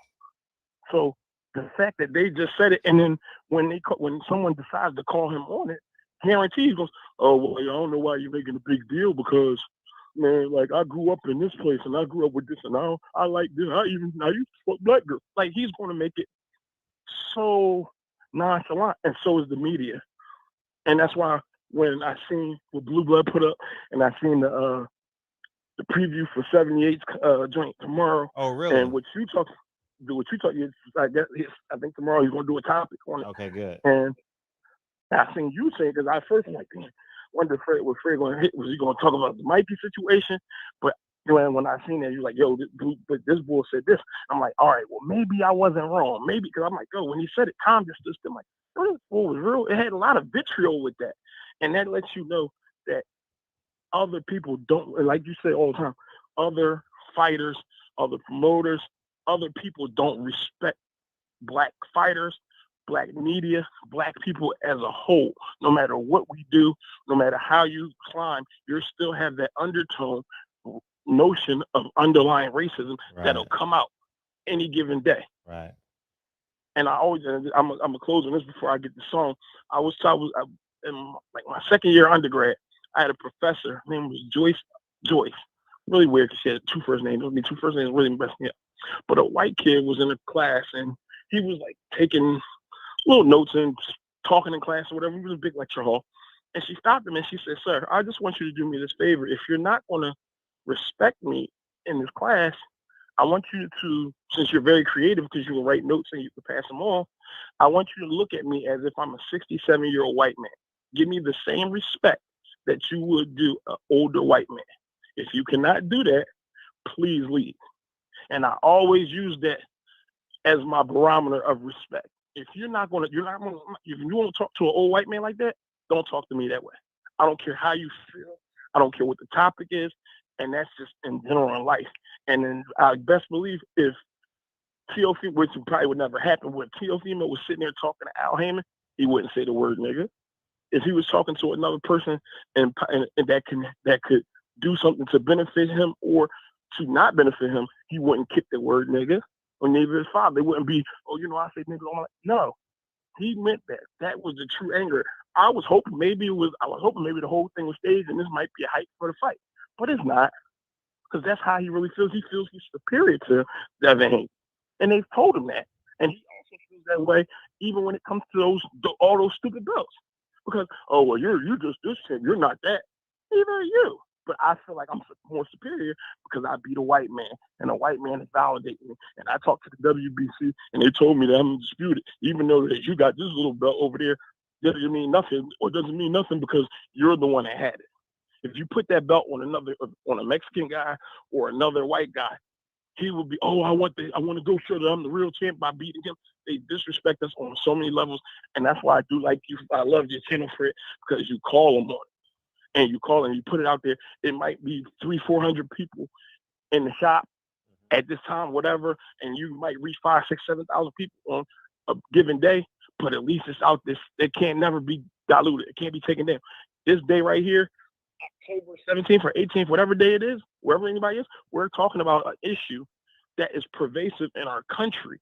It's pervasive in our states and our cities, even down to our schools, because it's going to be probably a kid that's one day there's a little black kid having recess or having lunch or doing and talking to another Mexican, Latin, Spanish, Puerto Rican kid. Hey, what's going on, nigga? And he's going to feel like that's nothing wrong because a non-white person didn't do it. And we've been desensitized so long for that. But I'm glad you're calling people out. I appreciate you for it. I'm going to get back in the chat. But I mean, that T.O. female got to go on the list of the niggas who I ain't paying to go see. Facts. Don't pay to see him. And I don't. That's my last point. And I'll go. I don't know because I know you interviewed the old head Leon Muhammad before. Yes. And I haven't been seeing him on YouTube or whatever. But I don't know. I remember he was saying he was a personal and close advisor with Teofimo Lopez at one point. He was like had a lot of merch or something. I would like to know his opinion on it because he always has a lot to talk about with various people. I remember that. And he was dealing with the Tio. And then I remember after that, he was saying that he was a close advisor with the Haneys. And I remember Bill Haney shouted him out. And he said specifically, I don't care who it is.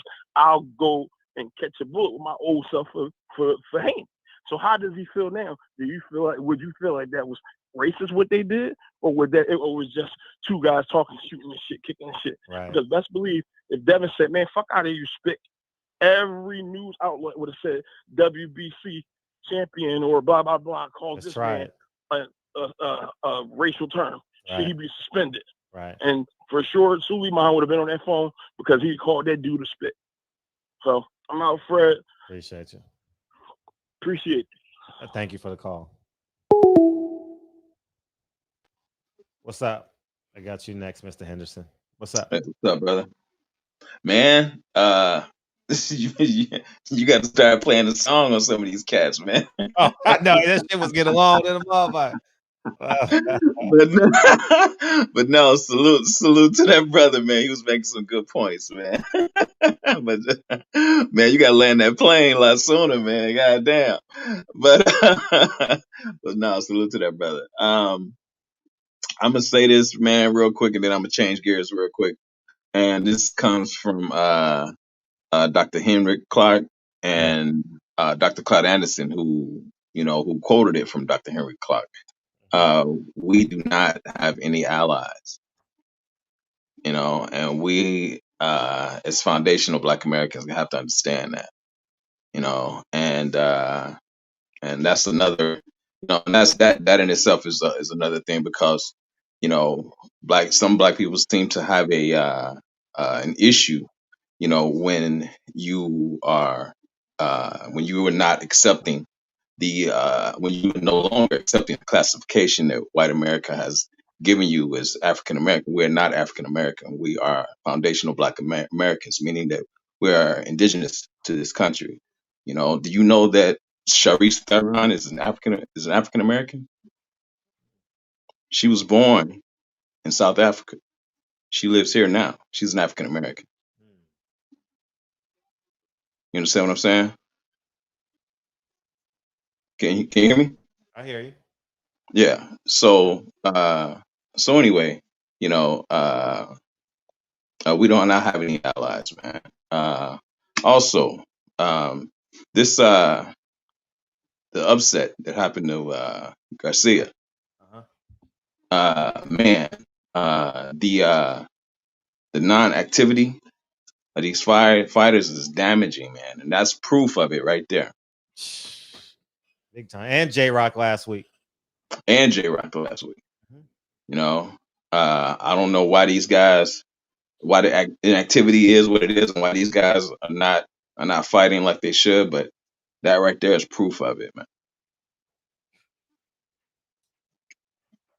Big time, But yeah, that's The brother did make some good points, man. If T.O. talks like that all the time, if T.O. talks like that all the time, then it doesn't matter if the person in front of you is black or white. You should say it all the time if that's how you talk.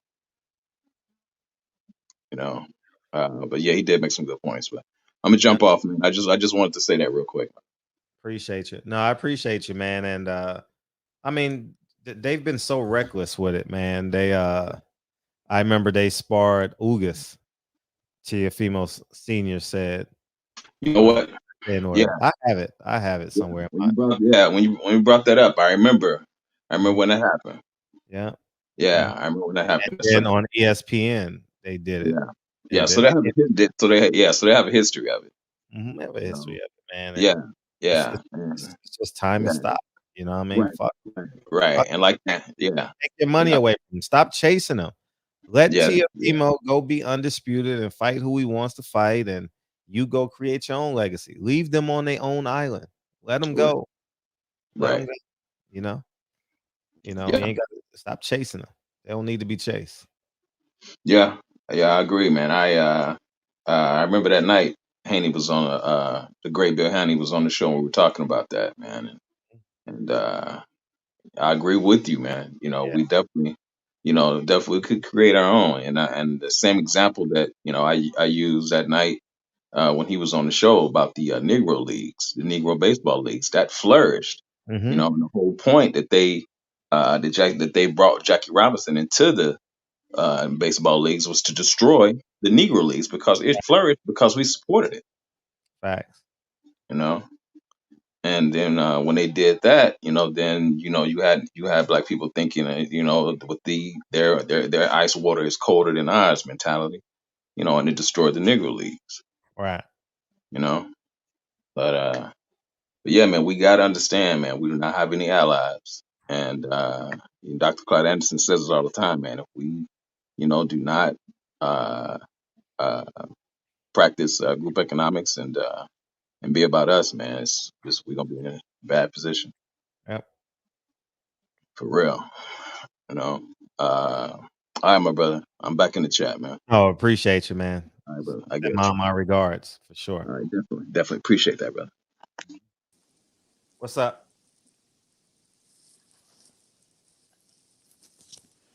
So, Fred, you had a problem with T.O. saying the word nigga? Rephrase the question. I don't know if in that environment, yeah, I don't. That's not something in my normal life right now as a 44-year-old man that I would like go all the way on. You know what I mean? Like if I'm with my family and someone does that, I have to correct that person. And I believe in that setting because in that setting, you're not just speaking for yourself. I think you're speaking. You're representing on behalf of everybody. So Tiafimo is representing non-blacks and the Haneys are representing the blacks. Okay. I saw the the confrontation, and I think if it was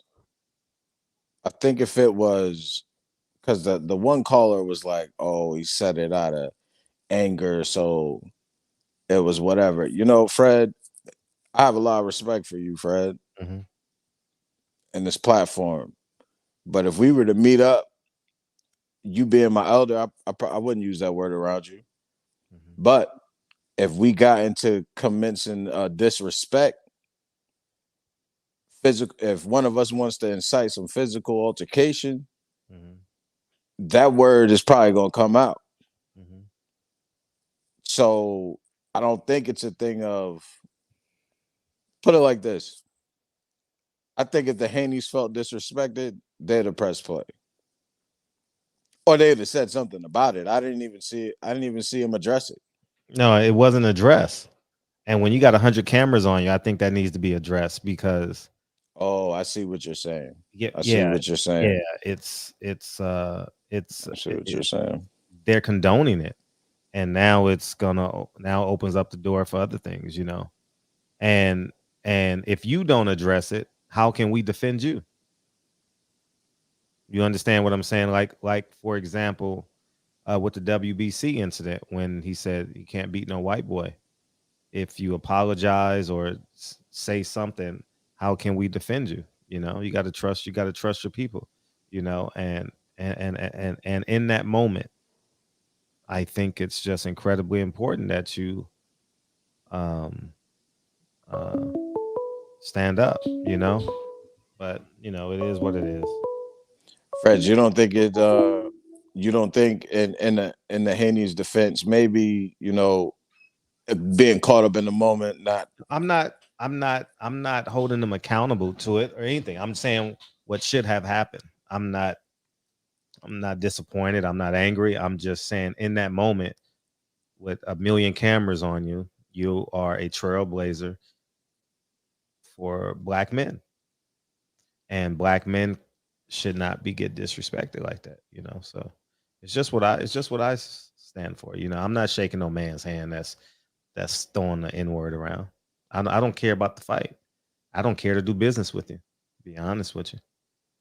You know, so it's just and then it's and then the fact that it is basically an impossibility.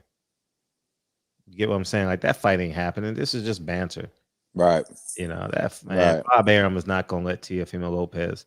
See, it's two pronged. Both of them are still waiting on a Jew to give them money. You know, Right. at the end of the day, they're waiting for the zone. The Haneys are waiting for the zone to give them money, and the Lopez's is waiting for ESPN to give them the money. Right. So at the end of the day, those people that's giving them the money to fight are in charge. Right. They're not in charge. You know, if I want to see a fighter actually say, you know what, I'm putting $500,000 up, and I'm going to do my own fight. I'm going to pay my opponent, put on my own show. You know what I mean? That's real independence. I mean, you guys are listening to a very independent man. You know, people say I didn't really get my credentials taken. They wanted an apology from me. You understand? Right. I refuse to give PBC an apology. I refuse to get an apology from Evan Cornball. What's his name? Evan Corn. What's his name? Evan Ball? Evan Corn. I refuse to give him an apology. No. I just refuse to. Golden Boy, they just that never would have worked out. But I could have had my credentials. I could still be going to fights and all that. But the fact that I chose to stand on what I believe in. Right. The fact that I think I'm empowering. At the end of the day, I am the freest man in boxing. If you wearing a credential around your neck, if you have a promoter, if you have a manager, you can't say the things I say. It's possible. I'm the freest man in the sport. And there's no doubt about it. You understand? And I like my positioning. You know, this channel has been more successful with me not having a credential than me having a credential. Be honest with you. What time is it in New York? It is 11:12. 212. 2:12. It's 400 people. It's over 400 people in here right now. Yep. You know what I'm saying? That's more successful than people do during the day. You know, if I did this show during the day, I would have over 1,000 people in here. Yep. You know, so you know, it is what it is, man. So I just think it's just important that we stand on what we believe in. Thank you, Valiant. It's and that's what it is, man. And I don't budge on what I believe in. And I think I've shown that over the past years that I've had this credential. Like I don't budge. I don't care if you believe you could beat me up. I don't care if you have more money than me. I don't care if you have a credential. Fred is going to stand on what he believes in. And I think we need more people like that. I agree. It's just this is an interesting subject matter because I hear the arguments. Mhm. I hear the arguments and I don't know what side to be on. So, damn man, I got to be careful with what I say here. As a 32-year-old man, I'm trying to deploy that word, right? Because, like people have said, our culture has taken over the world, and people attach themselves to this thing, and people feel they have the right to say that word. Right. They do. Damn, Fred. I don't know. I don't even know what that. I don't even. I think I'm more aligned with you, but I'm not. I've been around where Spanish people have said the word, Yeah. and I felt no way about it. I'm not going to get on your live stream and not keep it real. I'm gonna keep it real here. I've been around Spanish people and I felt no way about it. Yeah, in that, but it wasn't in that setting. You wasn't broadcasting to the world. You're right. You You're get right. what I'm Where saying? I got to be responsible, like you said. Yeah, you got to be responsible. You know what I mean? So, yeah. So, But I do want to clarify something that one caller said about China Mac.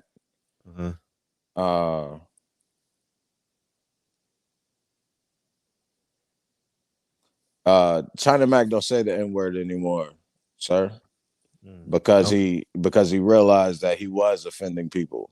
Okay. He didn't realize that he was doing something wrong for the same things that he said, because he grew up in these neighborhoods, and his name is China Mac for a reason. But he don't use the word anymore because he don't want to offend nobody. So I just wanted to get that clear. And Mikey Garcia looked terrible. He did. He looked bad, Fred. He looked bad. He didn't even look like he had a real training camp. He looked fat. Yeah, he was fat, super fat. He looked fat, and I think if that kid, the dude he was fighting, didn't have the respect that he had for him, I think he might have been able to get him out of there. I didn't see the fight. Interesting. Yeah, I think he might have been able to get him out of there. I can't even. Mikey might have connected with like 2 good shots the entire fight, from what I can recall. He didn't hurt him at all. Mikey was the one getting hurt. So, yeah, I didn't watch the fight. I cut it on the 9th round or so. So, yeah. I watched some of the undercard on Money Brown. Money Brown TV shows it on Instagram, so I saw that for a hot second. Shout out to Money Brown, and then I cut it on late. I think I got a boxing voice announcement notification, and then I cut that on like the 10th round, and that was it. Fred, one more before I get out of here. So do you believe that we shouldn't use the word? I said at the top of the show, I go back and forth on it all the time because for 2 reasons. One, of the energy that the word has in 2021, and 2, I feel I have every right to own and to use every word that's ever created. And going on this, doing my research for this film, I saw how impeccable Malcolm X's character was, and I have silent conversations with me about that word, and I also have conversations with myself about my son, and the man I want him to become. You know what I mean? And the work that I have to do, because we don't listen to that stuff in the car. We listen to Marvin Gaye, Aretha Franklin. I don't cut hip hop on in the car. You know what I mean? Like, so I think I have to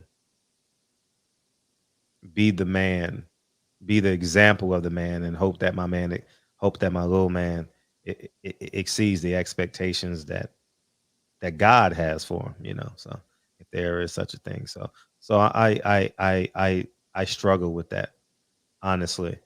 And I didn't use the word for a long time, and then I came back to using it, and now I'm at a space now where I'm having conversations with myself about the word.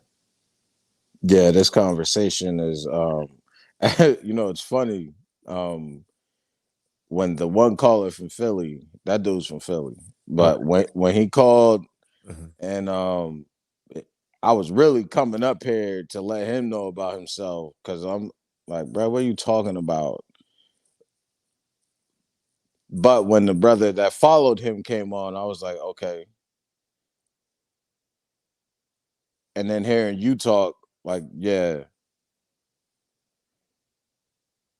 maybe the word does need to. Maybe nobody needs to use the word. You know, if we can say nigga, then we can say brother. Yeah, because it goes in line with us respecting ourselves. So, Right, um, right. yeah, it does. Let me ask you this, Fred. I always say I got one more, but then I got but since we on this subject Mhm, about respecting ourselves, mhm. did you see this stuff about these emails with damn, what the fuck is this John dude's Gruden, name? I didn't, I didn't, I didn't. Man, talking about having respect for ourselves on and everybody still played today. Everybody Did, still did, played today. did John Gruden coach today? No, he's resigned, but the Oh, he's problem done. Okay. is, yeah, he resigned, but the problem is there's a chain of emails with upper Oh, brass between a bunch of people, right? and the owners, yeah. And he's Oh, the saying owners things, of the Raiders. yeah, everybody's Oh, involved. I know. I didn't know that. Yeah, yeah, the Washington football team is involved, and they're having these conversations about, you know, Gruden was mocking the Rooney Rule. He was saying things about like, you Oh yeah, know, you gotta hire a black person. I mean, you gotta interview a black person, right? yeah. But the league is like 98% black.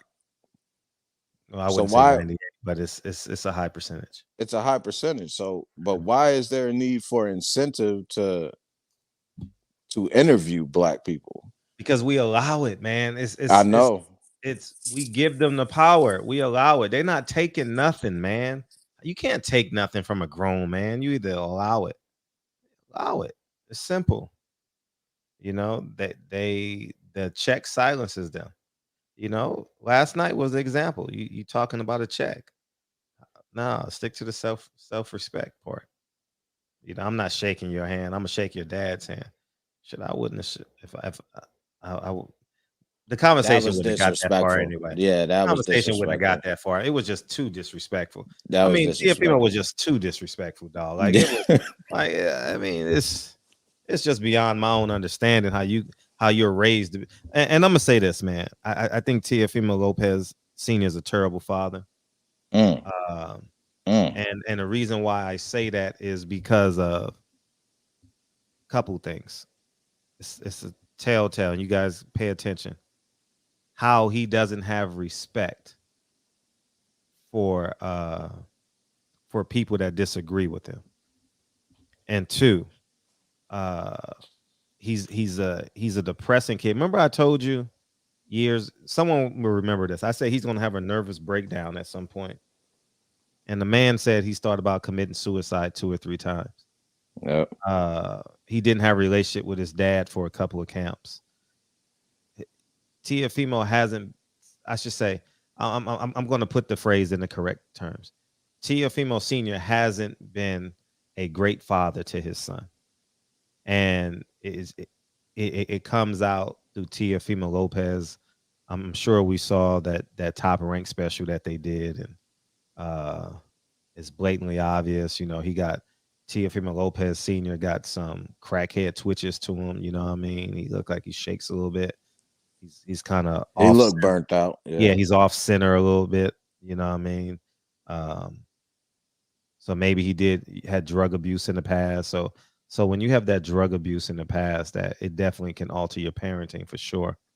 Um, and you know, I do wish them healing. You know, I I want them to have a great relationship, but you know, it's I, Lincoln wouldn't dare utter that word. Lincoln wouldn't have that. Lincoln will never. I'm going to tell you guys this.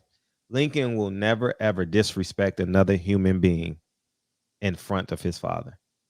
And Kennedy as well. It's not happening, y'all. It's not happening. It's not happening, dog. No, it's not happening. And that's the accountability that we got to have.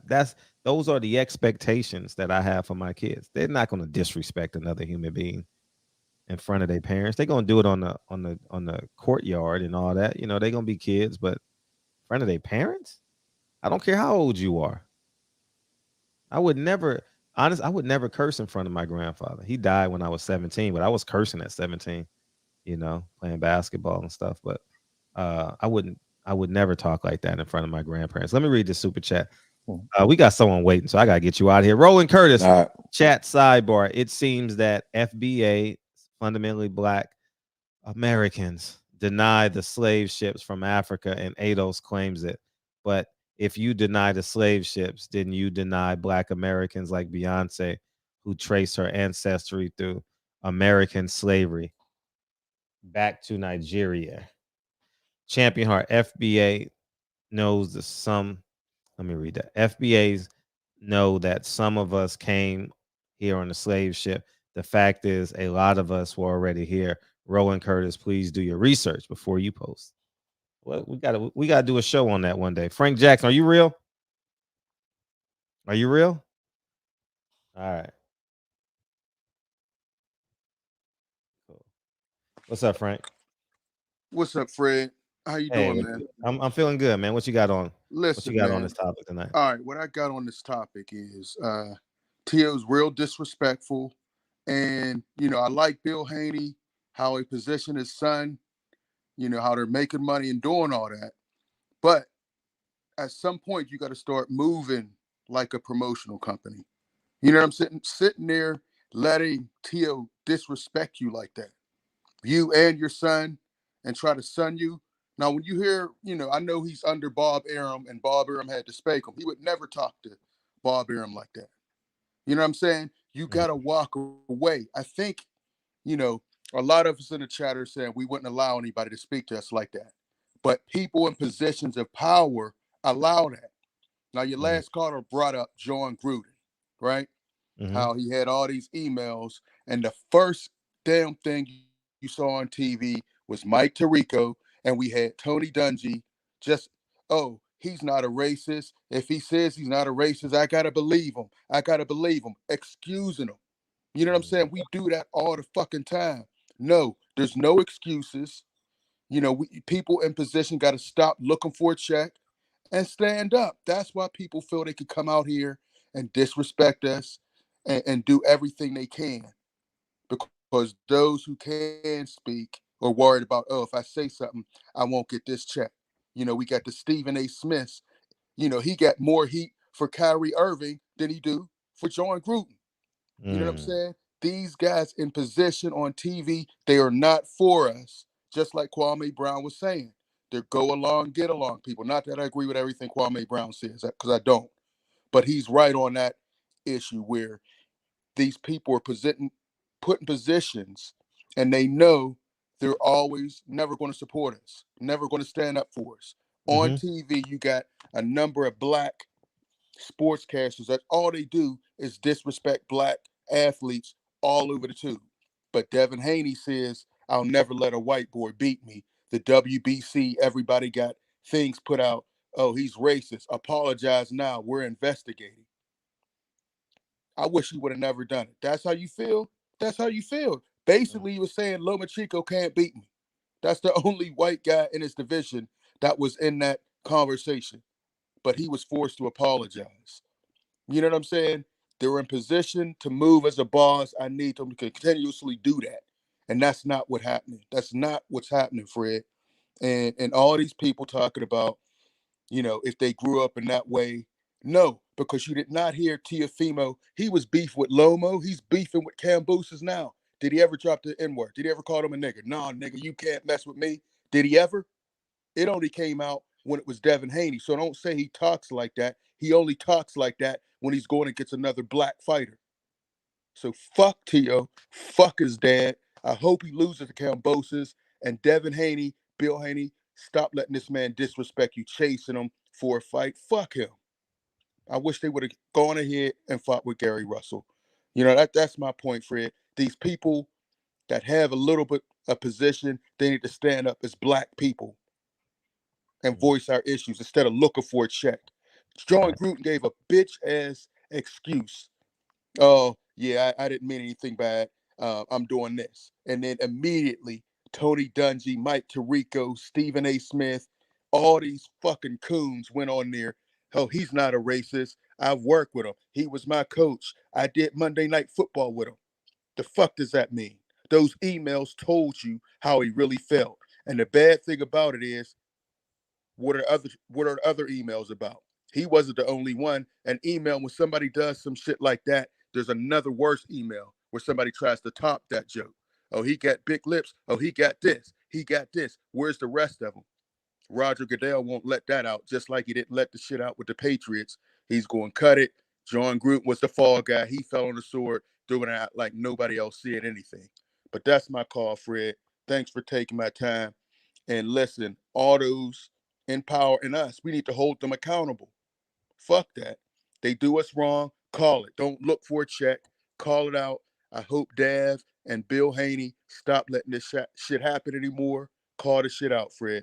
Appreciate you for giving me some time. I hope you understand what I'm saying, bro. Mm-hmm. Peace. Thank you. Appreciate you. Appreciate you.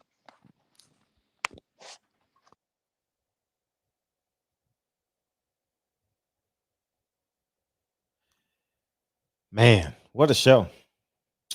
Yeah, man. This is through your research. He got paid $1,000 a month, you know, from the Nation of Islam, and then that stopped when he got suspended. And obviously he made some do speaking engagements, but when he died or murdered, when he was murdered, he had well less than $1,000 to his name. And you say, wow, that's sad.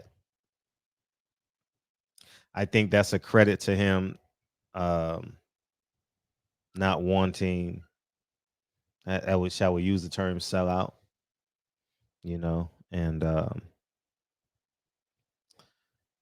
yeah, man, it's the Nation of Islam have made millions of dollars off of Malcolm X's contributions, you know, from the mosque to the newspaper that they have.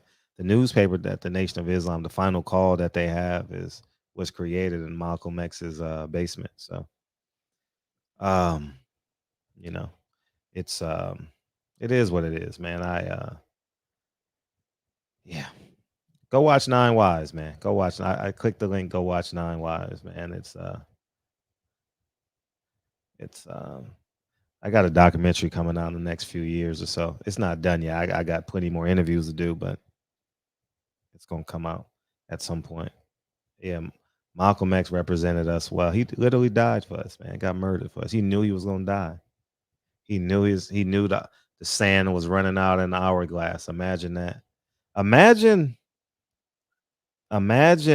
knowing you're gonna die and believing that the man that's gonna kill you is gonna look just like you. Man, damn. Insane, man. But this was a hell of a show, man. This was a hell of a show. Kyle was out doing his own little thing. I shouldn't say little, but he out doing this thing. And I don't know what Kyle. Hopefully you having fun, Kyle. We totally appreciate you, man. And tomorrow we got another good show tomorrow, man. Floyd out here hating on Deontay Wilder and Malik Scott. We're gonna talk about that tomorrow. Floyd is a clown, dog. Floyd. Floyd is right now a liability in boxing, man. I don't see him contributing to boxing, you know, but people gonna say he is. He had, you know, everybody want that network money, you know. Networks kind of ruined it, you know. So, but yeah, I appreciate you, Soji. Soji told us to play this, so I want to say thank you guys, man. This was I knew this was going to be an important show. You know, I'm looking forward to having this conversation with the Haneys at some point as it pertains to that. And I'll say this just to leave us here. I know people are going to compare this to the WBC and all that, and it actually came up in the show a couple of times. I will be here, Fred. Floyd, like yourself, is free at boxing. Yeah, right. Oh man, too funny. It's no stop. We shouldn't hold the WBC accountable. We shouldn't hold Mauricio Suleiman accountable. We should hold ourselves accountable. I think that's the bigger picture, is holding ourselves accountable.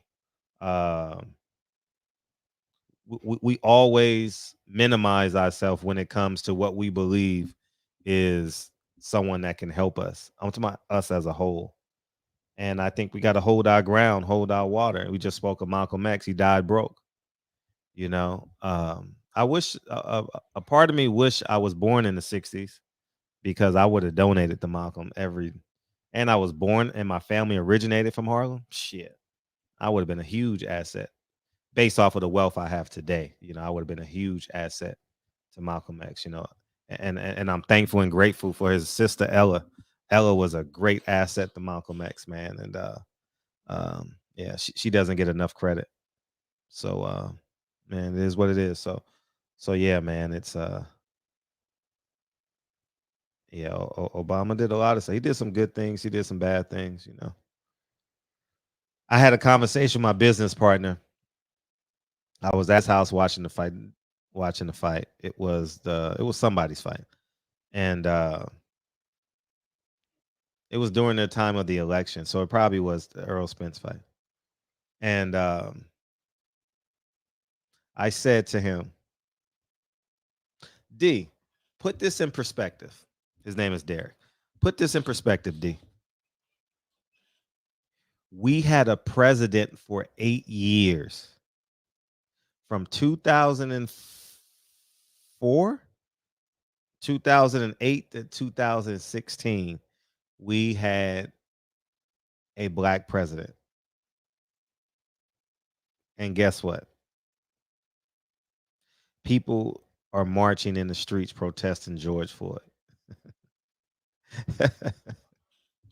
Man, Obama should have put his foot down, man. Obama should have put his foot down, man, and we would have we could have got a lot further, man. But I don't need no more inspiration. I mean, I need inspiration, yes, but I want tangibles, dog. Like, I'm just being honest, tangibles, man. I want the results. I want qualified immunity gone. I don't want no well, we gonna take this money out of the budget and put it in a nonprofit. Nah. I want tangibles. I want these cops being held accountable, man. If these cops knew that they were gonna get fired and do jail time, it would cut that shit down by like 80%, 90%. You know why we're here every day? Because we're afraid to go to jail. That's why. That's why. If it was no jail, it will be anarchy. Half of us wouldn't be here. You know what I mean? We'll be out robbing and stealing. You know what I mean? But well, it wouldn't be robbing and stealing. Sovereign land, Fred. Sovereign land, right? It wouldn't be no stealing. It would just be, you know. So it's we can have that conversation for another. I appreciate you, Soldier, telling me to play the song. So I love y'all, man. I truly appreciate y'all. And tomorrow's show is gonna be good again too, man. Floyd is such a hater, man. Floyd is he's so tacky, dog. He's so tacky. I love y'all, man. Me and my team, along with Sam Watson and his team, we're going to stand together and fight this disease. I come this way before, travel with an open door. Circumstances navigate the path, and life happened all so fast. No, they got lonely. Sometimes you see, I know we couldn't make it. Even when I'm offbeat, I still land on my feet, and nothing can shake me. Cause I know This is where I am destined to be. I'm not ready to Hopefully the Dodgers can get a win. West Virginia, Valiant, Jay Boog, Soji, we thank you, man. Play the song, Fred. D Ford, Brent, Macadon, Champion Heart. Delante, what's up, big homie? Thank you, man. Thank you. Joe Garcia, Brent Jones, D Ford, Roland, hey, Macadon, hey, Ahmad King.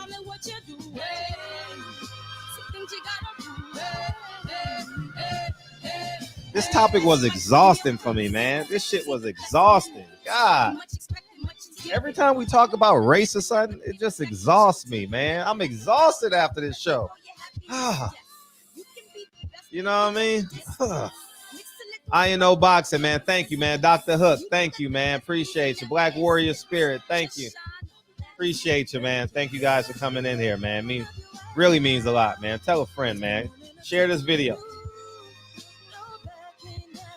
If we don't fight listen, if Teofimo Lopez fights Kambosos and then Lomachenko, good. Let him go do it. Who cares?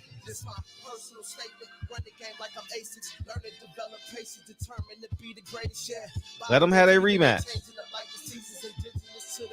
Thank you, West Virginia. I put everything I had into that film, man. We're in Atlanta, Georgia this week in the Oscar qualifying film festival. It's the highest honor you can get in the film festival circuit. We're a finalist. If we win it, it's a big fucking deal. I tell you that, damn. It's a big deal if we win this one.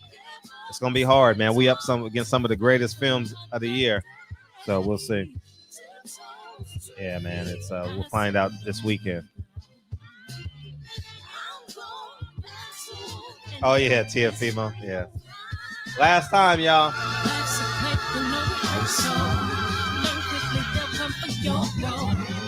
Hell no. Nope. The devil is a lie. Hey. I'm telling you the truth. Hey. It's always what you do. Hey. Things you gotta do. Hey. It is a one-of-one painting. It is a one-of-one painting. You know what I mean?